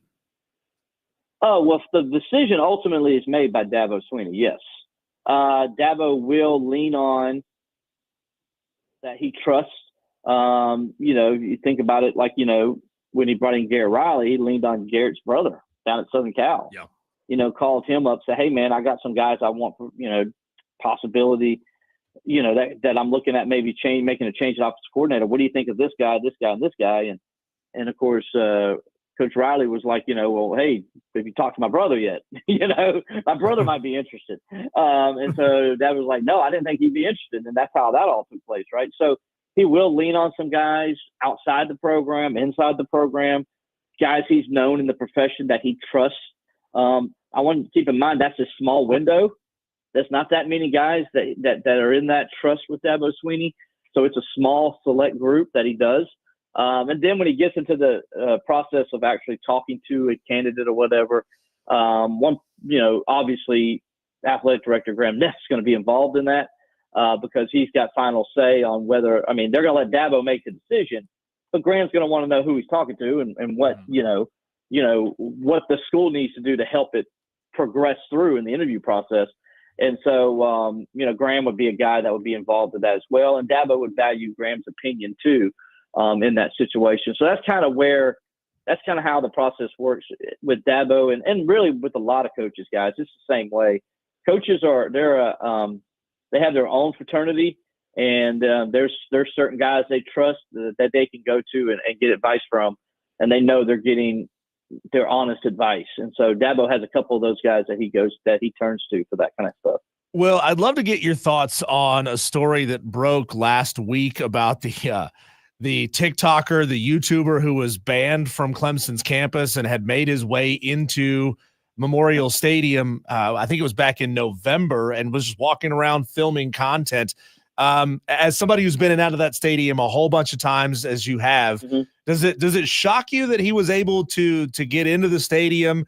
And have you heard anything, and maybe you can't tell us this either, about some security enhancements to prevent it from happening again? Well, I can tell you there'll be some security enhancements because they don't want anybody just walking into the stadium, especially at Clemson being, and you guys know what's happened in the past. The Rock has been majorly violated 3 times in the past, and it's been a while since anything like that's happened to it since. But the fact that a guy could just walk in the stadium probably did put up a red alert and get guys to say, hey, okay, we can't have this happen. We can't have a guy just walking into the stadium and being able to go, walk around and get a tour of the facility with nobody there. So, yeah, there'll probably be some added security to it, and they'll make sure now that the Rock was locked up, and it's really, you can't touch the Rock now the way they got that thing set up to keep people from getting on it like they did. I guess the last time it happened was about 10 years ago. Maybe less than that, maybe 2000, I can't remember. Maybe it was 10 years ago, 2014 or 15, somewhere in that range, before they went on this run that they've been on. So it's been a while since anything like that's happened, but at the same time, considering somebody got in, that's going to amp up the security to where, because they don't want anything to happen to the Rock again, and believe it or not, guys, people are crazy, and they try to do stupid things like, oh, I'm gonna grab a piece of the Rock, I'm gonna chip it off, Like, I don't know why people are dumb like that, but people do crazy things, and so you gotta take precautions that people are going to do it, and I don't blame Clemson for doing it. I know Georgia, after he released his video, Georgia did the same thing where they banned him from Stanford Stadium as well. But it was after he got caught at Clemson doing it, where at Georgia, he actually, got it up on TikTok and all, and Georgia saw it on TikTok. And then that's when they put out the notification to him that he's banned from the stadium. And I think he got a warrant for trespassing as well. So yeah, it's, you got to be careful. Look, we're all sports fans. I'm sure you've done it. I've done it. I've gone into stadiums across the country that when it wasn't game day and walked in and gave myself a personal tour. But you know what I didn't do? I didn't put it on social media. Right. That's the difference. Will, as we let you go, to put a nice bow on the hire that's pending as of tomorrow with the Board of Trustees with Tom Allen, Clemson fans should feel how if this does go through tomorrow and Tom Allen is the next DC? Elated. I think this was the big splash you wanted. You're getting a guy who, as you mentioned, is a former head coach, had some really good defenses when he was at Indiana, when he was DC and the head coach there. And then he had a great defense this year when he showed when you give him the talent, he can have a top 10 defense. I mean, he was top 10. Penn State's defense was top 10 all across the board, right, this past year. I mean, they were the top 10 or top 5 in sacks and red zone defense and tackles for loss and run defense and rushing defensive yards allowed and scoring defense and total defense. I mean, that's a guy you want to run your defense. And Clemson doesn't lack talent, guys. We know that. And if he can come down here and put up similar kind of numbers at Clemson, knowing what Clemson has offensively next year. Now, I'm not saying Clemson's going to be a top 10 defense next year, but just remember 2 years, the year before in 2023, they were a top 10 defense. So not far from it. And if he can just make them a top 20 defense with that offense Clemson has, then Clemson has a chance to really make a good run in the college football playoff. And so this is a good hire by Dabo, and I think it's a hire where I think he's going to stay a while. Him and Dabo have the same kind of personalities. I think they're going to get along a lot well.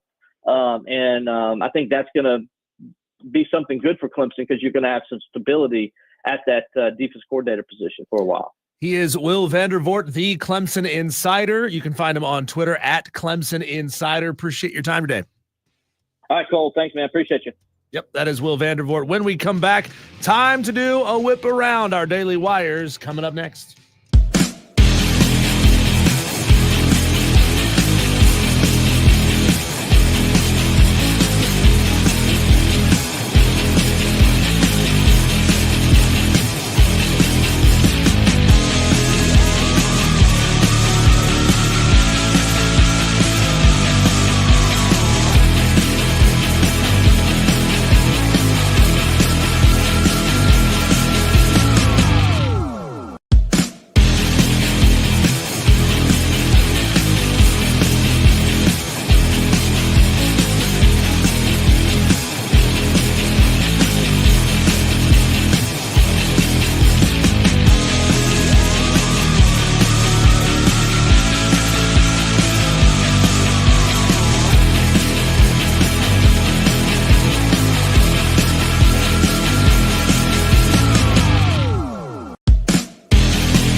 Well, let's get to our daily wires. Just a moment. We will do our whip around the sports world. Before we get there, we got just about a minute for the leprechaun of Lyman, who I wanted to do a wellness check on Saturday to make sure that he hadn't drank himself into oblivion after Notre Dame got the dub and is heading to the national championship game.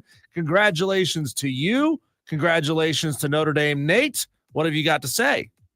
Well, Diesel, I wanted to call in Friday, but there are two reasons why I didn't. Number one, it snowed, and I wanted to spend some time with my family. I lost track of time and forgot to tune in. But secondly, I didn't even have a voice, so I wouldn't have been able to talk on the radio. I was doing so much screaming. How about this?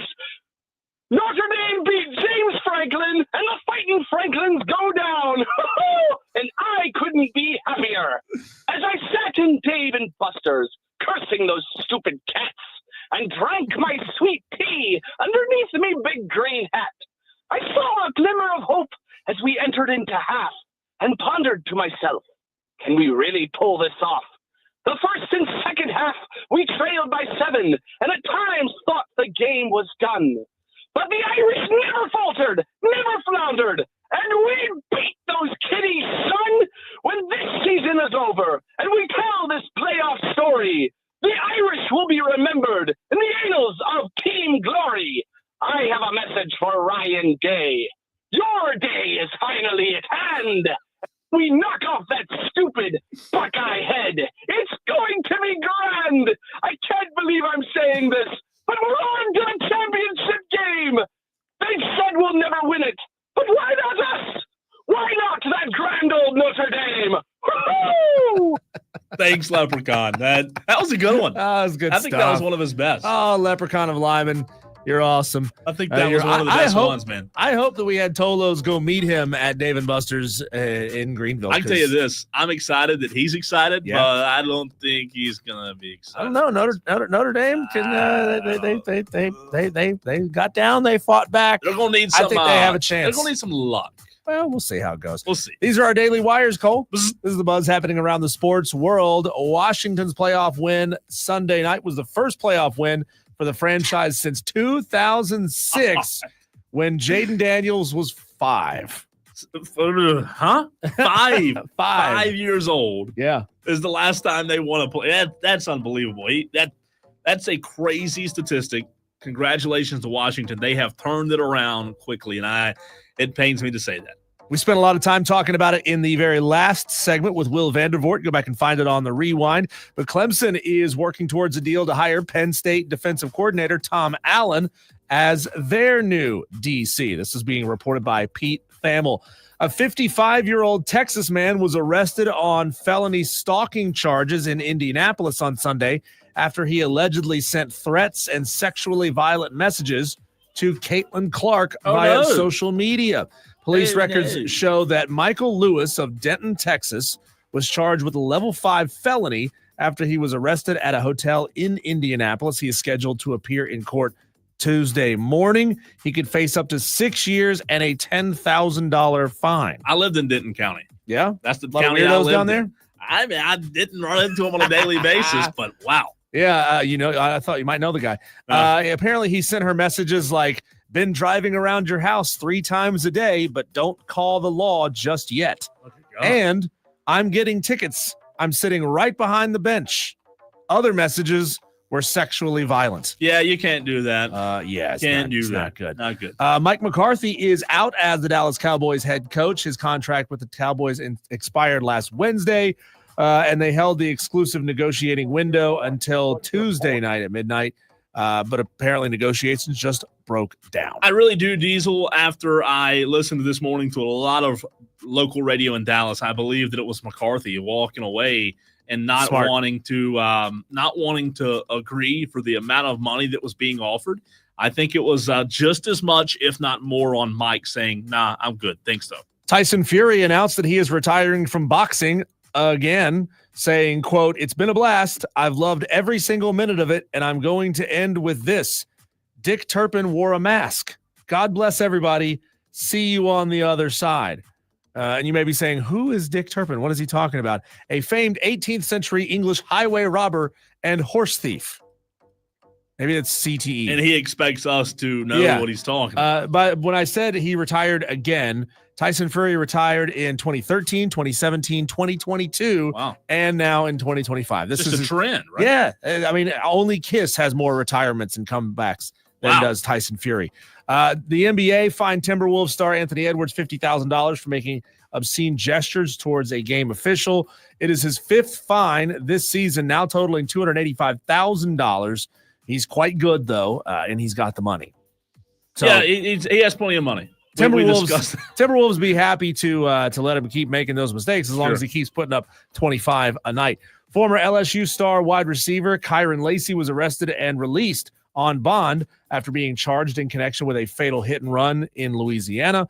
Lacey faces charges of negligent homicide, hit and run driving, and reckless operation of a vehicle. The incident resulted in the death of a 78-year-old man and injured 2 other individuals in the crash. Not good. Not good at all. But, I'm sorry, was there one more? No, go ahead. What is good is Dan Scott, who does the Furman broadcast right here on the Fan Upstate. Also good is Overreaction Monday. That's what today is. Overreaction Monday in the very next segment, Tolos. We need your best overreaction from the weekend, and we will also be joined by Dan Scott at some point during the segment as he is live getting set up over at the Well for a big rivalry tonight. Furman, Wofford on the hardwood. We'll talk to him and more next.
Just want to let you Tolos know that a little bit of a abbreviated edition of Wire to Wire today, as Diesel and I will be signing off at 6:30 due to Furman basketball tonight against Wofford.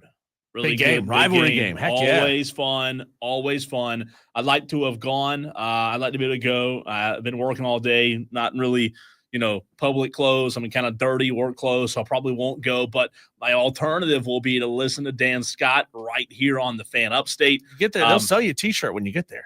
You think so? They're happy to. You think so? Oh, yeah. They'll sell me one. Can I take your card? Can I take your credit card? All right. It is time to overreact Tolos at 844-FAN phone, 844-326-3663. That number is the number you can use to text the show as well as call the show. Again, one number now does it all. Best overreactions for Overreaction Monday. I really want to go Chargers with mine, Diesel. Is that appropriate to overreact to to the Chargers dropping the ball and overreact by saying maybe we should quit believing in LA? Is that an overreaction?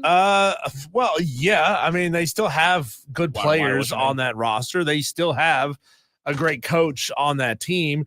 And I guess some days, what was it? The guy in Kingpin said, not Kingpin. He said sometimes you eat the bar, and sometimes the bar he eats you. Every dog has its day, dog, but today, dog, just ain't yours. Yeah, right? It was Sam Elliott in the bowling movie. Yeah, blanking off the top of my head. But the bowling movie. Sometimes you just get your butt whipped. I'm not the movie genius, but I'm going to go Chargers there. I like the overreaction there because it was a Big Lebowski. It wasn't a bowling movie. However, there was a considerable amount of bowling in the Big Lebowski. So get your overreactions in. We're going to give you a couple of minutes to do so. We're going to go to the phones. We might talk to Dan Scott between now and then to preview Furman tonight for a quick second right here on the Fan Upstate, and then we need your best overreactions from the sports weekend. Let's go to the phones, 844-FAN phone. That's 844-326-3663. Tom in Somerville wants to chime in. What's up, Tom? Hey, guys. Hey, Tom. I hope y'all had a great weekend. I know thanks to Diesel's promo on Underdog Fantasy, I had a great weekend. Saturday, why don't you use promo code WORD, Tom? Yeah, Saturday I hit 3 5 out of 5. It was great. Wow. And then my wife sends me to the grocery store, so all the money that I gained from the parlays went right to the grocery store. Wow. Yeah, but you know where that money didn't come from? It didn't come from your bank account. It's true. That's right. So I had 3 of them, and it was a great weekend. So my overreaction is I might just need to make this my full-time job. I'm not doing that. I'm not going to do that. He called South Carolina to win 9 games. So. He did, yeah. He did. Hey, but my thing is with Clemson's defensive coordinator hire, Tom Allen is a good person. People love him. I got a couple buddies that are IU graduates. They loved him. It just did not work in the end. I think he'll fit in really, really good with the Clemson culture. I think it's a good, smart hire from Dabo Swinney. Okay. I'll be honest. I think it was a good hire.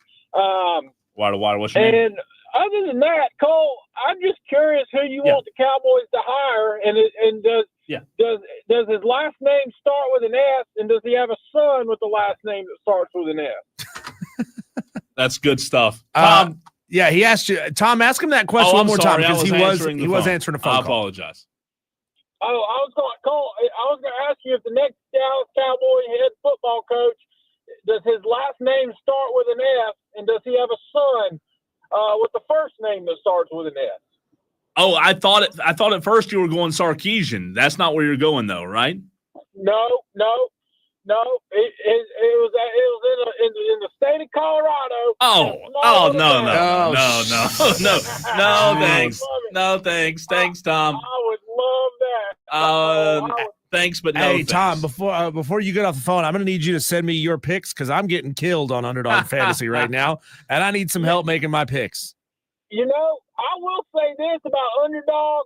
They give you fantastic live game bet options. You got to jump on them quick, but if you jump on them quick, they give you really good options. Sounds but good. I'll send them over to you, Diesel.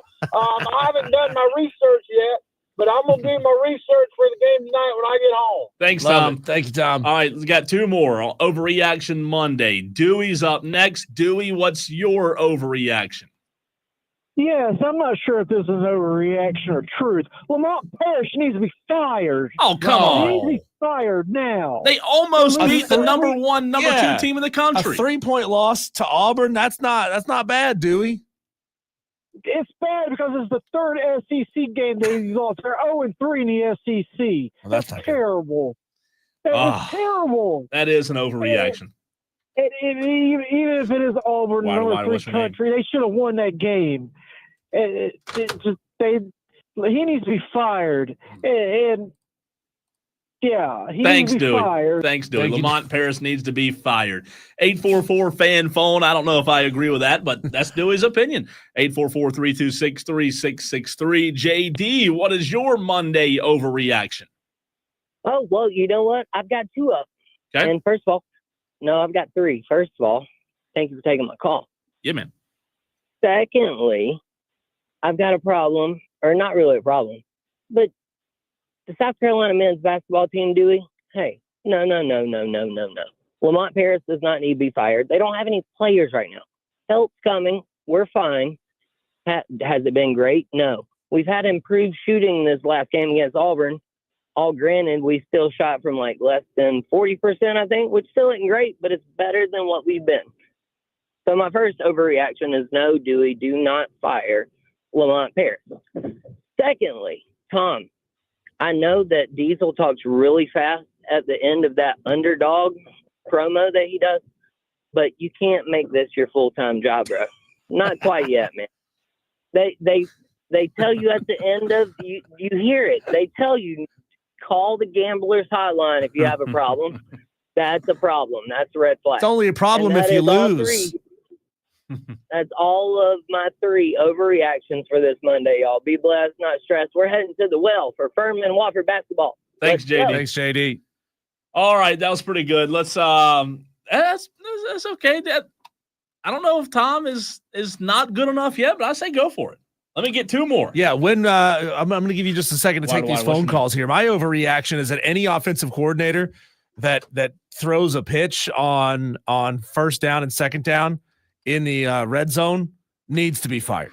Why? I know I said earlier, Cole, that if it works, you seem like a genius, or in better terms, any coach that tries to run that play out of the shotgun needs to be fired, because you're automatically costing yourself 5 yards.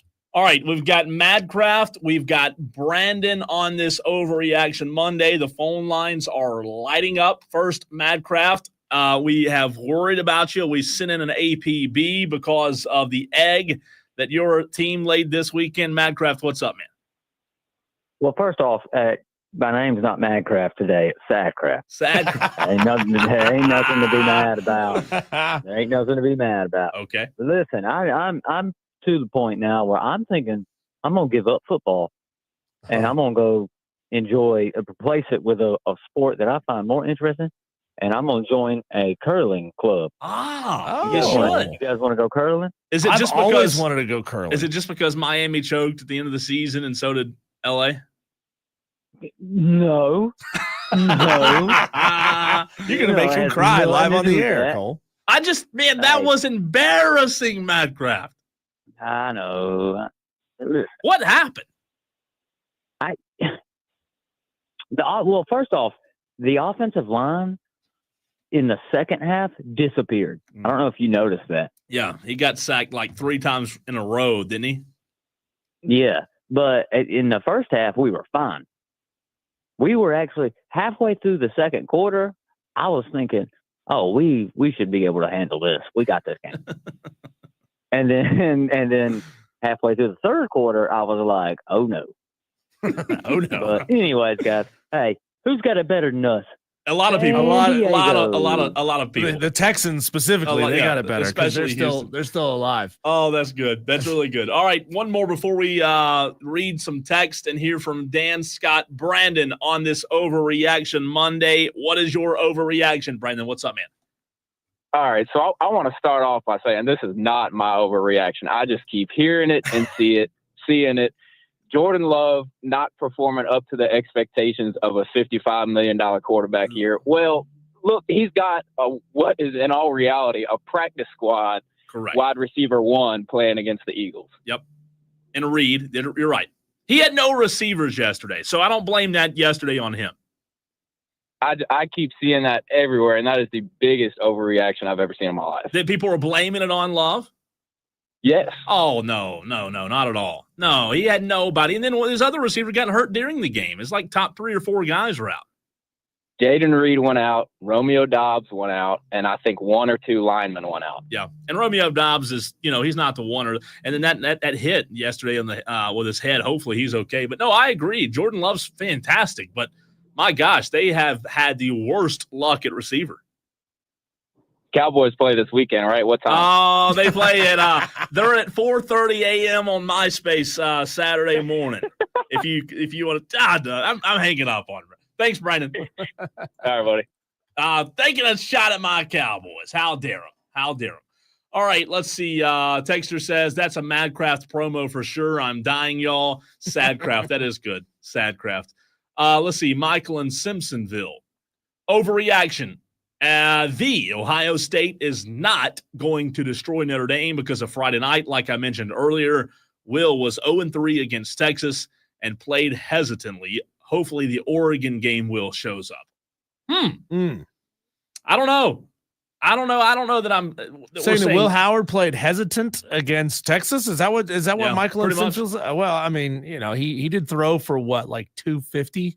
260 in that game. I don't know that would call that hesitant. Tolo Steve says, where's the SEC again for the second year in a row? No SEC football team in the national championship. Go Buckeye. We're getting an Ohio State takeover right now. It looks like, Diesel, from our Ohio State fans. They start coming out from behind all of those orange and white traffic cones. As soon as the Buckeyes make a deep run, they jump out. I think they hide them under those orange and white traffic cones, which is the state bird of the state of Ohio, by the way. The state bird is the traffic cone. Spartanburg J. Let's see. A long text here. Overreaction Monday. OSU versus Notre Dame for the Natty makes me sick. Physically nauseous, headache, fever, upsets my aura. My attitude sucks. Just everything is wrong with the universe. Spartanburg J not happy with Ohio State and Notre Dame. Might I suggest Pepto-Bismol? I like it, man. I like it's different. It's not the SEC. I like that we have a little bit of a different flavor for the national championship game. Diesel, let's go to the Well in downtown Greenville and visit with our friend Dan Scott, who you'll hear in about an hour and a half right here on the Fan Upstate with the call for Wofford Furman. Let's put Dan Scott on the let's put him on the spot here. Dan, do you have an overreaction on this Overreaction Monday? Oh, my mistake. So we're just blowing out the whole home team, away team nomenclature. Yep.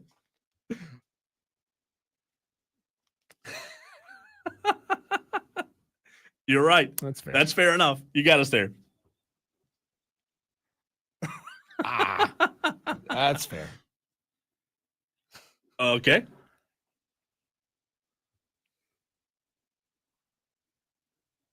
Yep.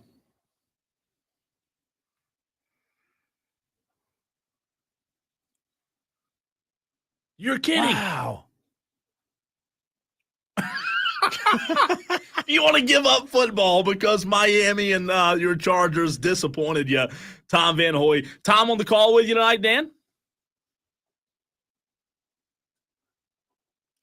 Smart guy. Smart guy. Dan, can you give us any kind of quick preview on this Furman-Wofford matchup tonight? Furman, obviously, coming out of the gates extremely hot. Great start to the season, 14-2. It feels obviously like this team has a chance to be real special.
Wow.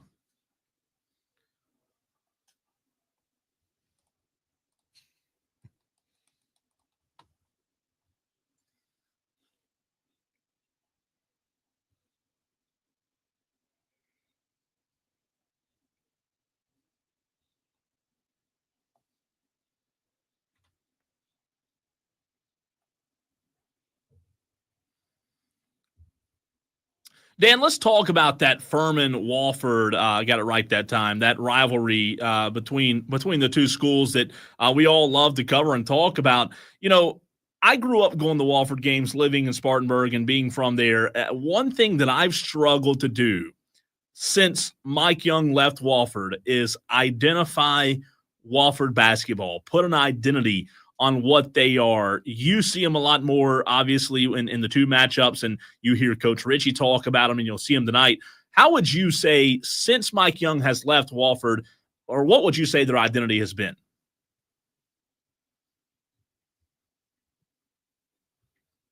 Okay.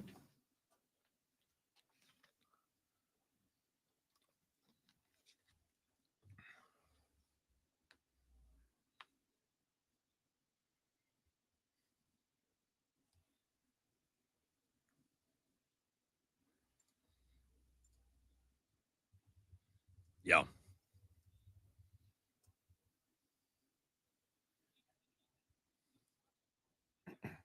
Mm-hmm.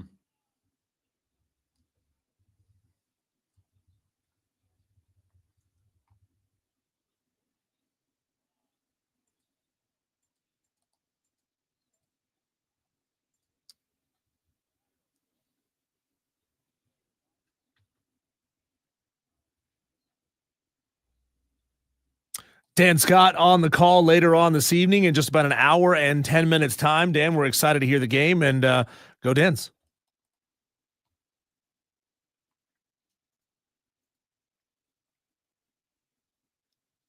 Oh, wow. How about that? Man, that's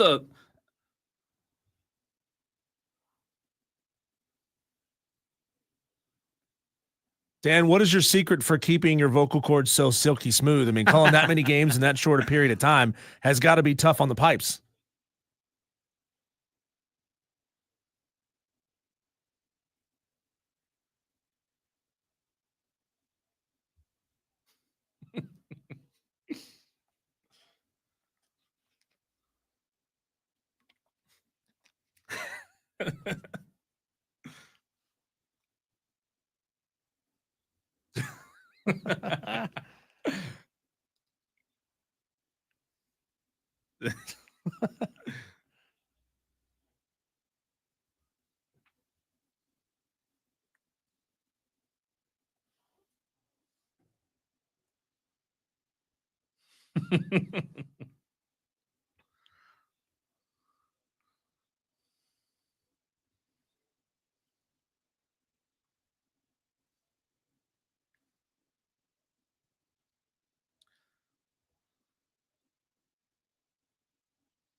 Dan, tell Tom we said hello, and best of luck to you two tonight, and best of luck to the Dens.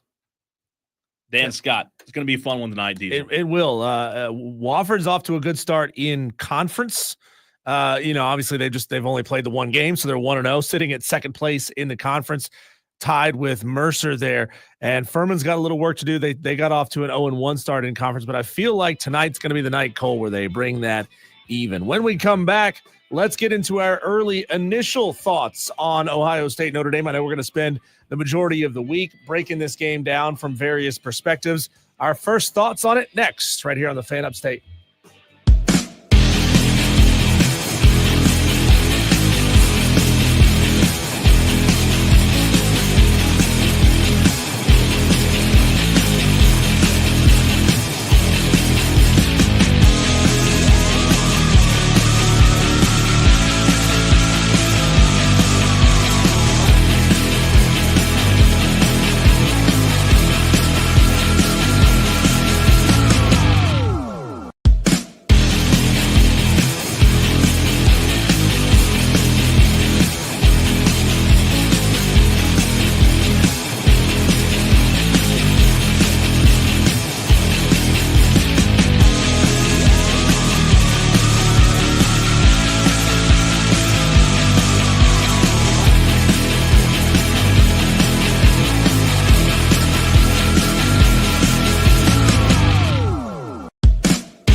Cole, I am a sucker for alliteration. Okay. I love the way it sounds. Super Bowl Sunday. That's alliteration. Why not have Wire National to wire. Title Tuesday and host the national championship game on a Tuesday? Title Tuesday. I like it. I like it. I want to know what Harold in Greenville thinks about it, because Harold is one of the smartest people that calls into this show. He is. And if he likes it, it's clearly a good idea. Harold, what's on your mind? Oh, excuse me. Yeah, I like the obliteration. I just want to give Cole props. Listen, he might not be good on the upset picks, but he's hit that national championship team all year. It's going to be Ohio State. I appreciate it. Hopefully I'm right. Listen, Notre Dame's luck's been run out. I mean, it took luck on the first couple of games, and was it luck that the Ohio State player got into the backfield and blew up Quinn Ewers? I mean, come on, you got to give the other team a little credit too, Harold. Oh, I'm giving them credit. Listen, I'm giving them credit.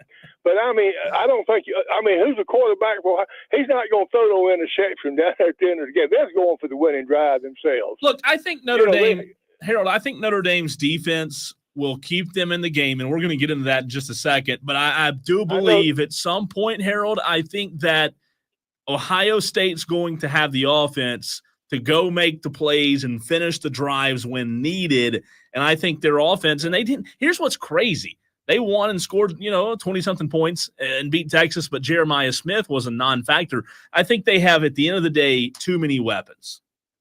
Yeah, well, I mean, listen, I only seen them play. I've seen them all year because that's the only station I got was Fox, and they played at 12 o'clock.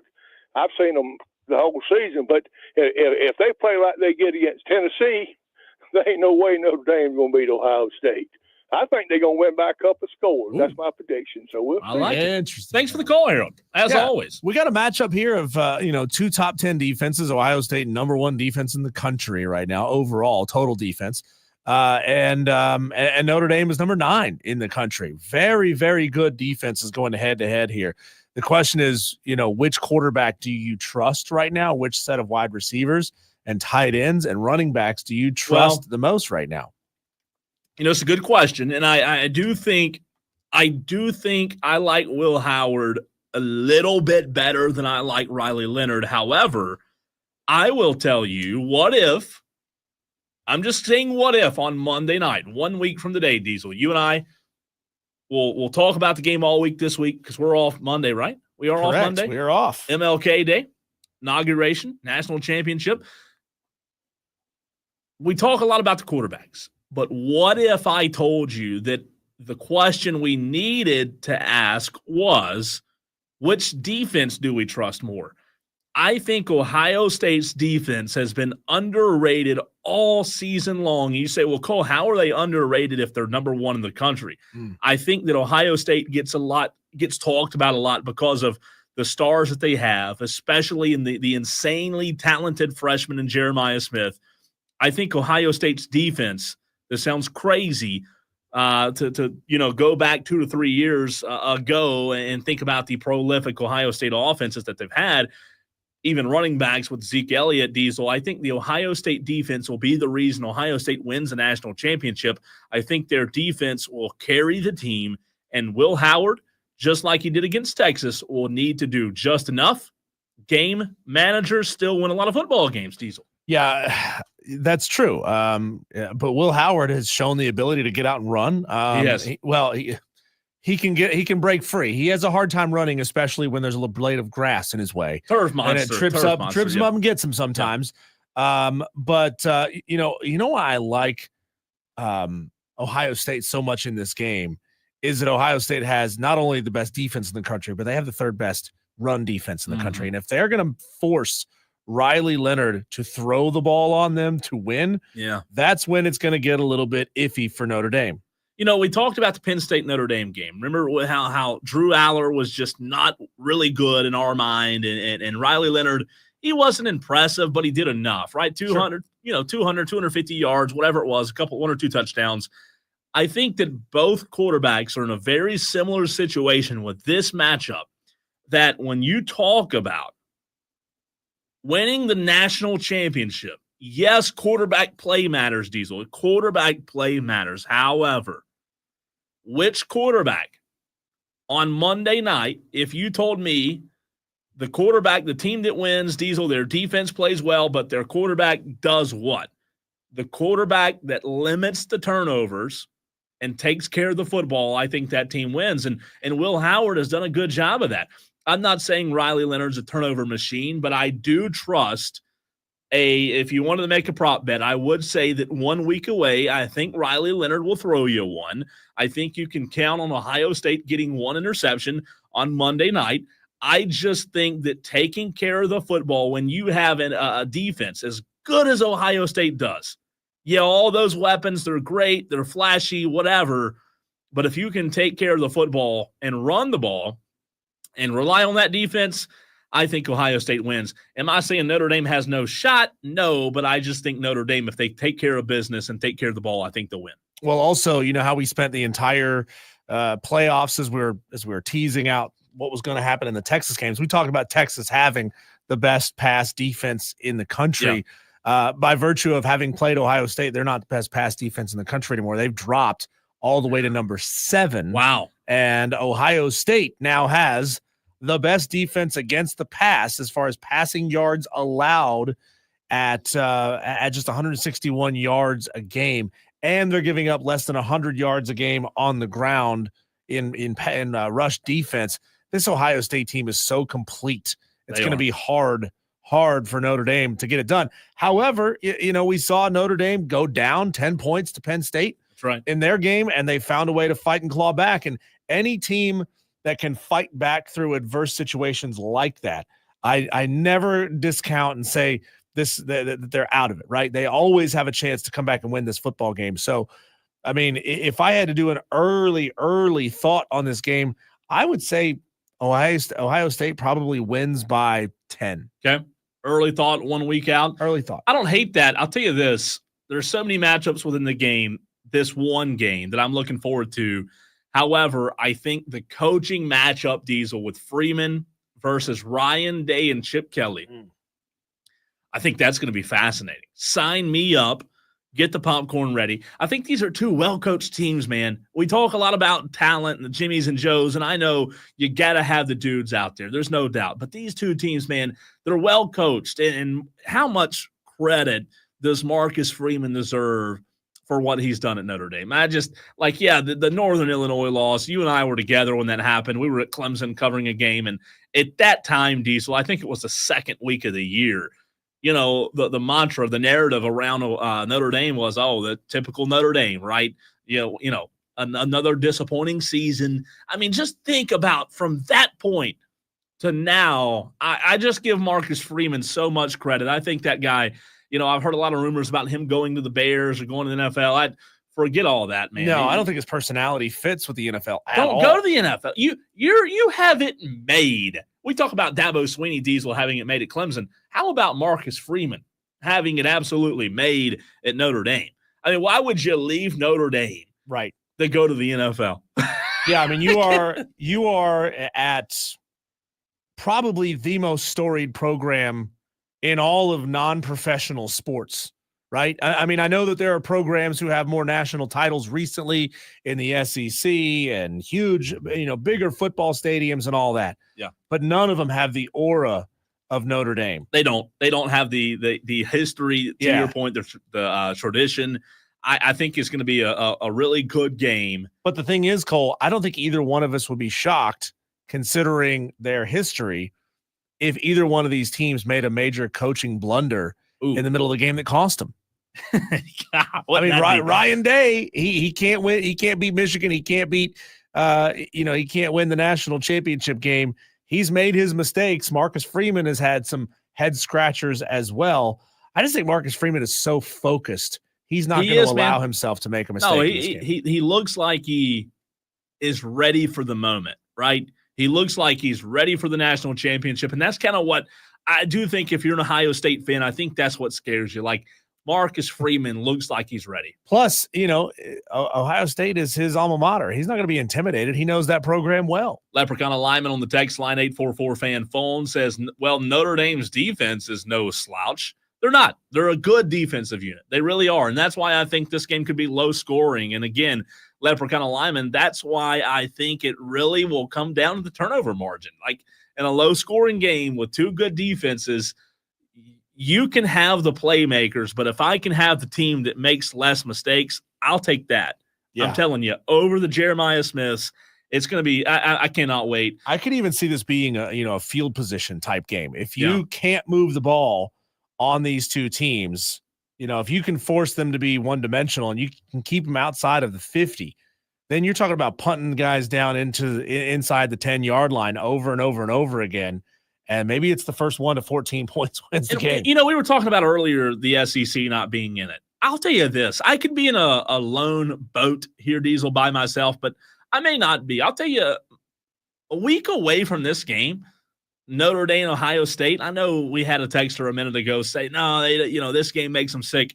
I think I'm looking more forward to this national championship game than I have in several years. Like, obviously, with Clemson in it, that means something because, it's a team that I've pulled for and it's an in-state team. But, man, the SEC kind of wears you down. It's just the same old, same old. So you're saying new faces in there is refreshing. I think so. Fan bases from all over the country. I'm excited. Refreshing. I mean, could you imagine if Arizona State had made it here and how much fun the Sun Devil fan base would be in the national title game? I love having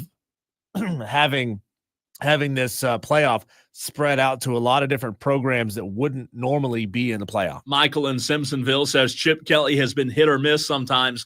Hopefully it's a hit. Marcus Freeman could come up with something to stiffen us. And Michael, I agree with you. Maybe he could. If there's a coach out there that could, I think it could be him. Buckeye Mike says Marcus Freeman looks like Tressel on the sidelines. JT and Greer, I hope Notre Dame wins 3-0. I can't stand either team. John Dog, don't be an SEC hater, Cole. I'm not. Diesel will tell you all season long I defended the SEC. I did. I defended the SEC, especially when it came to them still being at the top of college football. But I'm just saying, I don't know. We've seen Georgia a lot lately. All of us are used to Alabama being right there. Old hat. It's just refreshing, to your point. I think that's a good word. Notre Dame, Ohio State, and look, Ohio State's been there, right? They have such storied success, and nobody's surprised that Ohio State's there with the talent they have on their roster. But, man, it's just something new. It's something different. I hope it's not a blowout. Again, my opinion may change 7 days from now, but I'm with you. My early lean 1 week away is that Ohio State, you said by 10. I don't think I'm far off. I think Ohio State wins.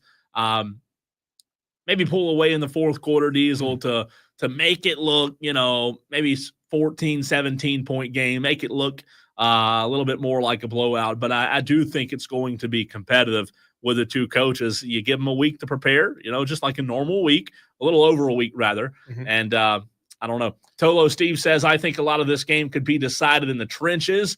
Notre Dame has 2 starting offensive linemen that are out, but Ohio State has a defensive end that's questionable. Texter says 2 of the most hated brands out there. It'll be just CTV, and we'll bring in viewers that hate the SEC too. Why is Notre Dame a hated brand? I mean, everybody's been beating up on them in the playoffs. I think it's just the conference thing. I think it's just I think that's the only beef people actually have. How dare a program go out there and do its own thing and sign an extremely lucrative deal for themselves? That sounds like jealousy. It is. Shadow of Death Valley says that he pretty much walks into Death Valley anytime he's in town. He's never had an issue, even had people talk to him as he walked around and took pictures of the empty stadium. Strength coach Joey Batson took me to the trophy room underneath the stands back in the day. Well, that's the issue there. That's the crux of the matter there, Shadow of Death Valley. And I think he's on the rewind. He's on the rewind, so he's a little bit behind us. But that's great. Good job finding that. That is the issue. You're saying back in the day. We were talking about a YouTuber, a TikToker who walks into the stadium and just lets himself into as many places as he can possibly go. He's not necessarily just walking around on the field. We saw the video of him at Williams-Brice Stadium. He made it all the way up into the club level. True. And he's just pulling on open doors to see where he can get to. He was up there hanging with the trophies. And this is the – oh, never mind. Yeah. What trophies? Yeah, exactly. But, hey, it's scary what lapses in security there are these days and what somebody may intend to do in a stadium. Diesel, let's dive back in. We have an audio blitz from the weekend coming up at 6 o'clock. For a new audience, let's dive back into Clemson in the very next segment. They made or are planning to make a hire in the near future. We'll talk about that next with Clemson and get your thoughts as well.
can't say things right before we come back on that make me laugh. It's how when you say something, it makes me think of something else and somebody else, and then I start laughing, so then I get distracted. But yeah, it's all fair conversations. No. All fair conversations are pretty good. All fair conversations. My mind's just like so sporadic. It goes everywhere. Clemson, Diesel. We had Will Vandervoort on earlier today, and Will filled us in, and he does a fantastic job on the pending hire of Tom Allen. So this morning, ESPN and was it Pete Thamel? I think it was Pete Thamel broke the news that Clemson was working to hire Tom Allen as the defensive coordinator. And we know that Wes Goodwin was released or fired, if you will, a few weeks ago or a few days ago, Diesel. Tom Allen coming from Penn State, first year at Penn State in 2024. He had their defense 7th in total defense nationally. He was the head coach at Indiana. A really nice resume, a guy who's a little bit older, has a lot of experience. Our reaction, we've talked about it earlier, but revisiting now because obviously we have a new audience every 15 or so minutes. But Clemson working to hire Tom Allen. Your initial reaction? I love it. I love anytime you can put a former head coach on your staff. Sure. That's a great wealth of knowledge that you can add. And, like I was saying earlier in the show, anytime you like Dabo knows that he can hand off a huge chunk of his responsibilities as far as managing the defense onto somebody who's got head coaching experience, it allows him more time to create. It allows him more time to oversee. So all he's doing now is, let me rephrase that, not all he's doing. What he's doing now is staffing up with a bunch of dudes who know how to run their element of the game to the best of their ability. They were clearly, they clearly rose through the ranks and were hired for their prowess at doing something. And now Dabo gets to say, all right, well, I like what you're doing here. Here's how we can tweak it. Here's how we can make it interesting. Here's how we can make it more creative. CEO. Yeah, he gets to be a CEO type of guy. Instead of having to run everything, what's that old saying? Don't half-ass two things, whole-ass one thing. That's right. And when you're spread across so many different facets of running a program, you can't give everything 100% attention. I believe, Diesel, that number one, this was a really good hire. Number two, and most importantly, I believe that this was an urgency hire. Mm-hmm. I believe that Dabo Swinney saw the talent that he has, especially on the offensive side of the football, and said, hey, I blew my chance in 2024 to compete for a national championship. We had the offense to do it. Mm-hmm. We just didn't have the defense. I think it's an urgency hire because he also knows that the program took a step back defensively, and ultimately the buck stops with him, right? So I think that you see this hire. It's a good hire, but I think it shows that Dabo recognizes where the program needs to go, Diesel. Well, he also knows, Cole, that they've got one more year with Cade Klubnik, and that's it. I mean, gotta win now. You can feel good about Christopher Vezina going into the 2026 season, but there's no guarantee that that number one, all those great wide receivers that you've got on your roster, that those guys will stick around, and that there's no guarantee that Christopher Vezina is going to stack up and be the same type of quarterback that Cade Klubnik was. So, you got to make hay while the sun is shining, and the sun is shining on them right now. They've got a great offensive scheme. They've got a great offensive coordinator. People are going to be coming after Garrett Riley big time next year. I'm surprised there weren't already some people, making inquiries about him. But, if this offense ends up being really good again this year, Garrett Riley might be gone. So this may be your chance to have both of them on staff at the same time. It very well could be. I think it's a good hire for Clemson, and time will tell, right? Time will tell. Time will tell. When we come back, Cole, a weekend audio blitz, a lot of stuff going on in the sports world. We're going to let you hear it directly from the horse's mouth. That's coming up next.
Just 30 minutes away from tip-off of Furman versus Wofford at Bon Square Wellness Arena. Dan Scott going to have the call of that game starting again here at 6:30. That's a makeup from a game that should have been played on Saturday, but the non-event weather event that we had, just terrible road conditions. Good job, weatherman. Slipping and sliding. I still haven't taken my Jeep out of four-wheel drive. Weather-wise, just so bad. I'll stay here tonight. Yeah, it's good that we were able to keep these guys safe. They missed so bad on that, by the way. Like, there was one weatherman, and I'm not going to say his name. He put a post, you can guess. He put a post out there explaining and backtracking on why he missed as bad as he did. Well, look, there's all kinds of atmospheric conditions that should lead to certain weather outcomes that for whatever reason just don't pan out. And so predicting the weather is like trying to nail Jell-O to a wall. Good luck.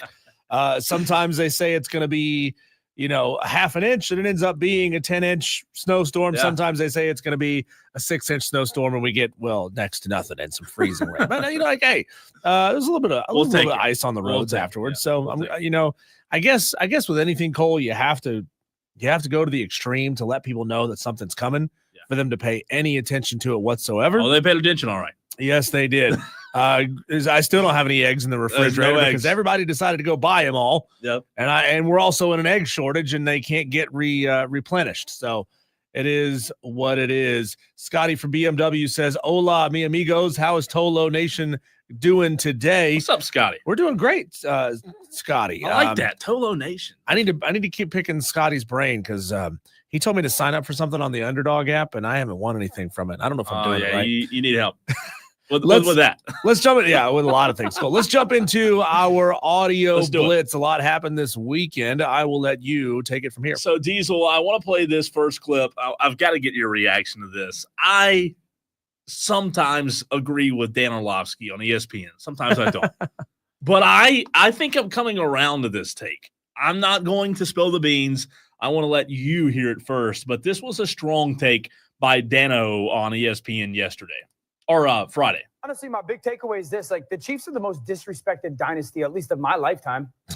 They are. Dan, now we talk about the you Chiefs. Literally just made up that narrative in your head. Okay, give me a dynasty that has been more disrespected in our lifetime. I'm not saying ever. How have they been disrespected? How did you tell me that? Yeah, how? Well, okay, how so this year, what's the narrative around the Kansas City Chiefs this year? Mind you, they were 15-2, really 15-1. And they got dealt with an unbelievable injury rush. Which is what we pointed out. No. What's been the narrative around the Chiefs? They had this a year? lot of close wins. We were concerned about that. But because of the close, are they lucky or are they good? No, they're good. We always say they're always closing games. But everyone has said, like, they're lucky. And then go back to last year. No, we say they get calls. Which is not true. Well, that's Diesel, are the Chiefs the most disrespected dynasty in our lifetime? No. No. I couldn't get you on that. What is Dan Orlovsky smoking over there? I mean, come on, man. There's like there's 1,000,001 Chris Collinsworth memes that I've seen about Chris Collinsworth making games and making narratives about the Chiefs that are in no way, shape, or form about the Chiefs. They have Hallmark movies being made about them. They have it's crazy how much run the Kansas City Chiefs get. And Dan Orlovsky, God, he's so wrong. So I was trying to come around to it. I really was. I was trying to come around to it and think, okay, maybe there's something there. They do have a lot of haters. I'll say that. They have a lot of people who don't like them. But I get it. I get it. Anybody that's great does, right? Anybody that it's really good, any dynasty, any successful. I mean, it's been that way with Tom Brady, whoever it's been. Texter says, fan, which you don't have to do, by the way, anymore, Texter, but if you want to keep doing it, you can. But now that we have the new text line, you don't have to put fan in front of your text. Texter from the 443 says, Furman and Wofford face off tonight for their 156th meeting. Furman leads the all-time series 92-63. Hashtag Go Dens. Both teams are battling to become 3-1 in conference. So a little Furman love on this Monday evening. So that was Dano on the first piece of audio. Diesel, how about Rick Barnes What has to be what kind of substance has to be in Dan Orlovsky's body for him to buy into that hype? Is hot take guy. Maybe so, right? How about this audio from Rick Barnes, college basketball world? Rick Barnes not holding back at all after a game with his Volunteers the other, I believe this was Saturday. First play of the second half because he didn't shoot the ball. That play was designed for that shot. And I told him, I said, you're not going to do what you're getting paid to do. You sit over here because he is getting paid to do that. So Rick Barnes benching a player, Diesel, because he didn't do what he was asked to do. Mm-hmm. You're getting paid to do. And we have some audio related to this tomorrow coming up on the show. If now in the college world, if you don't do your job, pay's reduced or you're benched, one of the two. I have no issue with what Rick Barnes said. None. These guys have to understand that there are consequences to their actions, and the consequences used to be we're going to bench you and you're not going to play. Now, the transfer portal rules being what they are mean that if I don't like being benched, I can just up and leave. Sure. Basically, anytime I want to. I'm just going to shut down. I'm not going to be a part of this team anymore, and I'm going to transfer somewhere else, and they're going to pay me a lot of money there as well. Now they actually have the ability to affect these guys' paychecks. The question becomes, at what point is it penal enough for them to say, okay, I don't want to lose this amount of money, and so I'm going to make sure I do the right things. Diesel, the Colts had their end-of-year presser on Friday. As you know, the Colts were not in the playoffs. The GM for the Indianapolis Colts, not happy. He says they are not close. Right now, we're not close. I'm going to make this really clear. We are like close as losing on the last play of the Super Bowl. That's close. Going 8-9, that's not close. No. I'm not saying we won't be closer when we get to the start of the season, but right now, sitting here today, we're an 8-9 football team. We got to own that, and we are not good enough. We're not. And we've got to be able to address and identify the right avenues to acquire the right players that can move the needle. And I have not done that in the last 4 years. I'm now a fan of Chris Ballard, the GM for the Colts. I had a problem with that until the very last sentence where he said, I have not done a good enough job of that. Because there was a lot of we. And I get it. I get it that football is the ultimate team game and it takes everybody across the entire organization to be successful. However, it kind of takes some of the pressure off of himself by saying we're not doing the things that we need to do. Well, what do you mean we? Are you talking about the coach? Are you talking about the quarterback? Are you talking about position coaches? Who exactly are you talking about? Until he gets to the very end and says, I have not done a good enough job. He did. You're right. He did. He owned up to it. He should have said it more, though. He's not happy. We have not done a good enough job. Regardless, they're not close. I like that. I like the honesty. Diesel, were you a fan of the movie Cars? Never saw it. What? Never saw it. Wow. That blows my mind, you being a movie guy. Yeah. Lightning McQueen. It's a kids movie. I know, but it's a great kids movie. It's a great kids movie. Lamar Jackson, he's a fan of Cars. Do you know that? I'm gonna give Cars. You watch the movie Cars? You're a little bit too old to watch Cars, but anyway, for kids, a dude who gets hit in the head for a living likes cartoons. Shocker. That's all I'm saying. But you know when Lightning McQueen just flying, flashing past, and then it's like that's how Derek looked. He was running past, and all those guys it looked like a movie, bro. I'm not gonna lie to you. So he compares Derrick Henry to Lightning McQueen on Cars. I love Lamar Jackson's so fun, man. He's great interview. You say fun, I say an early onset signs of CTE. I mean, come on. You're a grown-ass man, and you put things in terms of cartoons? Yes. It's a great kids movie, man. Cars is a classic. I can't believe you haven't seen Cars. I mean, come on, Diesel. We're going to watch it. We're going to watch it on the show. 3 hours of nothing but Cars. How about Cam Newton? We talked about this earlier. This guy. I know. I'm sorry. But it's related to Notre Dame. Okay, Notre Dame joining a conference. Cam Newton not happy with the current state of the Irish. Do you agree? I'm ready for Notre Dame to play in a conference. it's almost like that person that's sitting in the playground and say, no, y'all hash it out. And when y'all hash it out, y'all gonna knock each other off, and then I'm gonna step in the forefront. They're 7-0 versus ranked opponents. Mm-hmm. Now, that could be a very subjective and real kind of skewed kind of statistic. Texas A&M, okay. Louisville, Navy, where we at? Indiana, Army, Georgia without Carson Beck, and then also Penn State. I'm not trying to rain on their parade because their defense is legit. Yeah. Agree with Cam? That they need to be in a conference? Yeah. I mean, he compared it to two kids, beating up on each other, and then you getting the winner. I mean, I think Notre Dame plays a decent enough regular season schedule. If you compare it to the ACC. Yeah. Let's see. College football strength of schedule. Where does Notre Dame fall in the strength of schedule? I'd say, let me guess. I'm going to say they are not in the top 25. No. They are in the top 50. Just outside of it. Oh, are they? 57. Okay. So that puts them on par. Let's just go through the top, number 50 through 60, okay? Yeah. Pitt, Iowa, Wake Forest, Boston College, Clemson, Iowa State, NC State, Notre Dame is at 57, BYU is 58, Miami is 59. Well, exactly. You just proved my point. It sounded like a lot of ACC schools from what you just said, right? Yeah, so I mean, they essentially play an ACC strength of schedule over the course of the regular season. That's right. So, but I mean, how you look against your strength of schedule, I think has to matter. You can't just look at strength of schedule because if you play a tougher schedule, let's say you played the 37th strength of schedule, but you win every game by a point. Okay, you've won games by a point. You're 12-0, 13-0 at that point.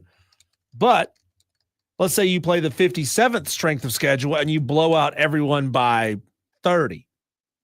Like, what's more impressive here? Yeah. 1-point wins or 30-point wins? Yeah, I'm with you. Again, I think that's the biggest complaint, the biggest hiccup with people, right? They want to see them join a conference. Would the results be any different? Maybe not. I heard, I don't remember who it was, some pundit was talking about, it might have even been Cam Newton, about the ability for a team to get a sense of who you are over time by playing in a conference. You face a program year in and year out. You kind of know how to defend them over time. Maybe. I don't know. It's not like Notre Dame is running something really exotic that nobody else out there. It's not like they're running the triple option. Right. And it's the only TO that most teams see every year. I don't know. I like the uniqueness of Notre Dame not being in a conference. Would I like to see them join one because that would strengthen that conference? Sure. I think there's viable sides on both sides of it. And at this point, Notre Dame is leaving money on the table by not joining the Big Ten. They value their independence and their ability to schedule who they want more than an additional $15 million a year from what they're getting from NBC versus what Big Ten schools are getting from their deal. All right, here is Bo Nix. Diesel, obviously not the way they wanted their playoff game against the Bills to go. Here's what Bo Nix said looking back on his rookie season. You play this game to reach the highest level. And so I don't want to be complacent. I don't want to ever, be just comfortable and satisfied and happy with, just something that looks good on the outside. You play this game to win and everybody's working for a Super Bowl. And, we owe that to ourselves because of the time we put into it. And unfortunately, only one team can do that at the end of the year. So 31 teams are going home, disappointed. But it's a lot to grow from, a lot to build from. I'm excited where we are. Like I said, I'm excited to be here at this time because there's, our trajectory is going up. I'm excited for a lot of things. We have out in front of us a lot to look forward to, which I'm pumped about. Stock up, stock down on Bo Nix. Up, way up. Yeah. I mean, he took a roster that was awful a year ago, 2 years ago, and got them into the playoffs. I mean, they got blown out in the playoffs, but they also played a really good team. I like him a lot, man. I hope he and Sean Payton both, which good quarterback, good coach combinations, a lot of times do work out. I think it will work out. We'll see. It's the National Football League. Like he said, only one team at the end of the day gets the ultimate goal. That's what they all work towards. But hard to pull against the guy. I like him. Here is Rex Ryan, who I don't know if you know this or not, but has been campaigning very hard, Diesel, to leave his seat on ESPN's desk to be the next Jets coach. He said, look, he's the right fit for the guy. He's interviewed with the New York Jets. Here was his reaction to Mike Vrabel getting the job as the next head coach of the Patriots. What's your reaction? I mean, hopefully I get to kick this guy's ass twice a year. I don't know what just kidding. Them Jets, huh? I'm just kidding, buddy. Maybe your team. Yeah, not my team, yes, but not me personally. Confident or cocky? I think it's confident. It's confident. I love it. And he also knows, Cole, that he is in all likelihood going to have a top 10 pick, or he's going to have the number 7 pick if he gets the New York Jets job, which means he could be drafting any quarterback he wants next year. I mean, the Cam Ward is off the table. Shedeur is going to be off the table, but then you're going to have some really good quarterbacks to choose from. Maybe he loves Quinn Ewers, and he says at 7, I think Quinn's going to be there, and I want to be in New York so that I can be in the Quinn Ewers business. Sure. You know what? One thing I think we have time for one, maybe 2 more, Diesel. One thing I took away from yesterday's Wild Card Sunday, watching the Bills-Broncos game, I could not recall a time watching an NFL game I've seen a referee come to a bench and talk to a player one-on-one. I'd never seen that before. I haven't either. It happened yesterday with a white hat and Josh Allen. So it was first half of the game. There was a obvious pass interference call that was not called. I mean, the guy got mauled, Diesel, just absolutely mauled. Well, a few minutes later, they were going to a TV timeout, and the TV crew, and I believe it was Romo and Nance, show the white hat on the bench talking to Josh Allen.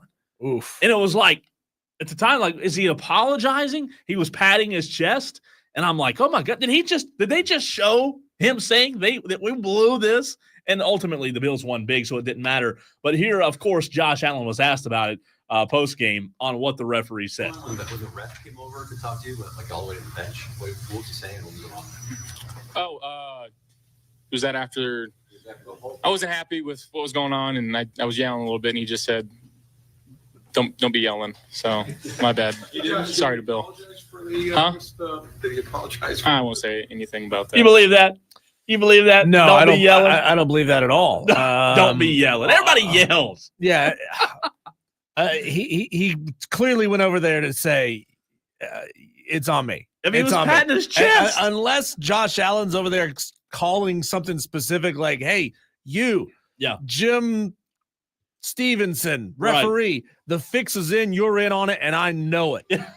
Then he's got to come over and be like, sorry, dude, cut that out. Cut it out. Don't do that. Don't no go there. More.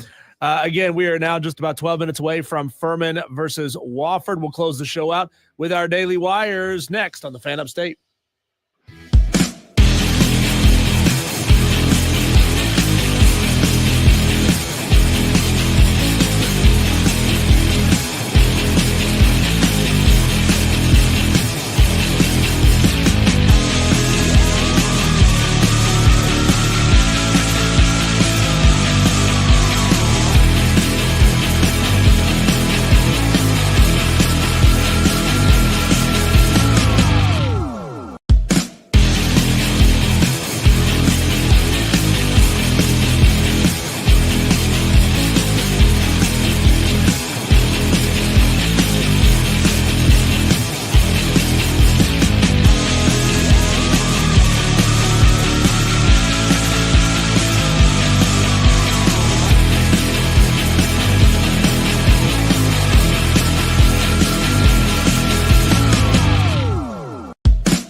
30 minutes from tip-off, Furman Wofford at Bonscore Wellness Arena, downtown Greenville. Dan Scott going to have you on the pregame call here in just about 3.5 minutes, Cole. There's a couple of daily wires we didn't get to earlier.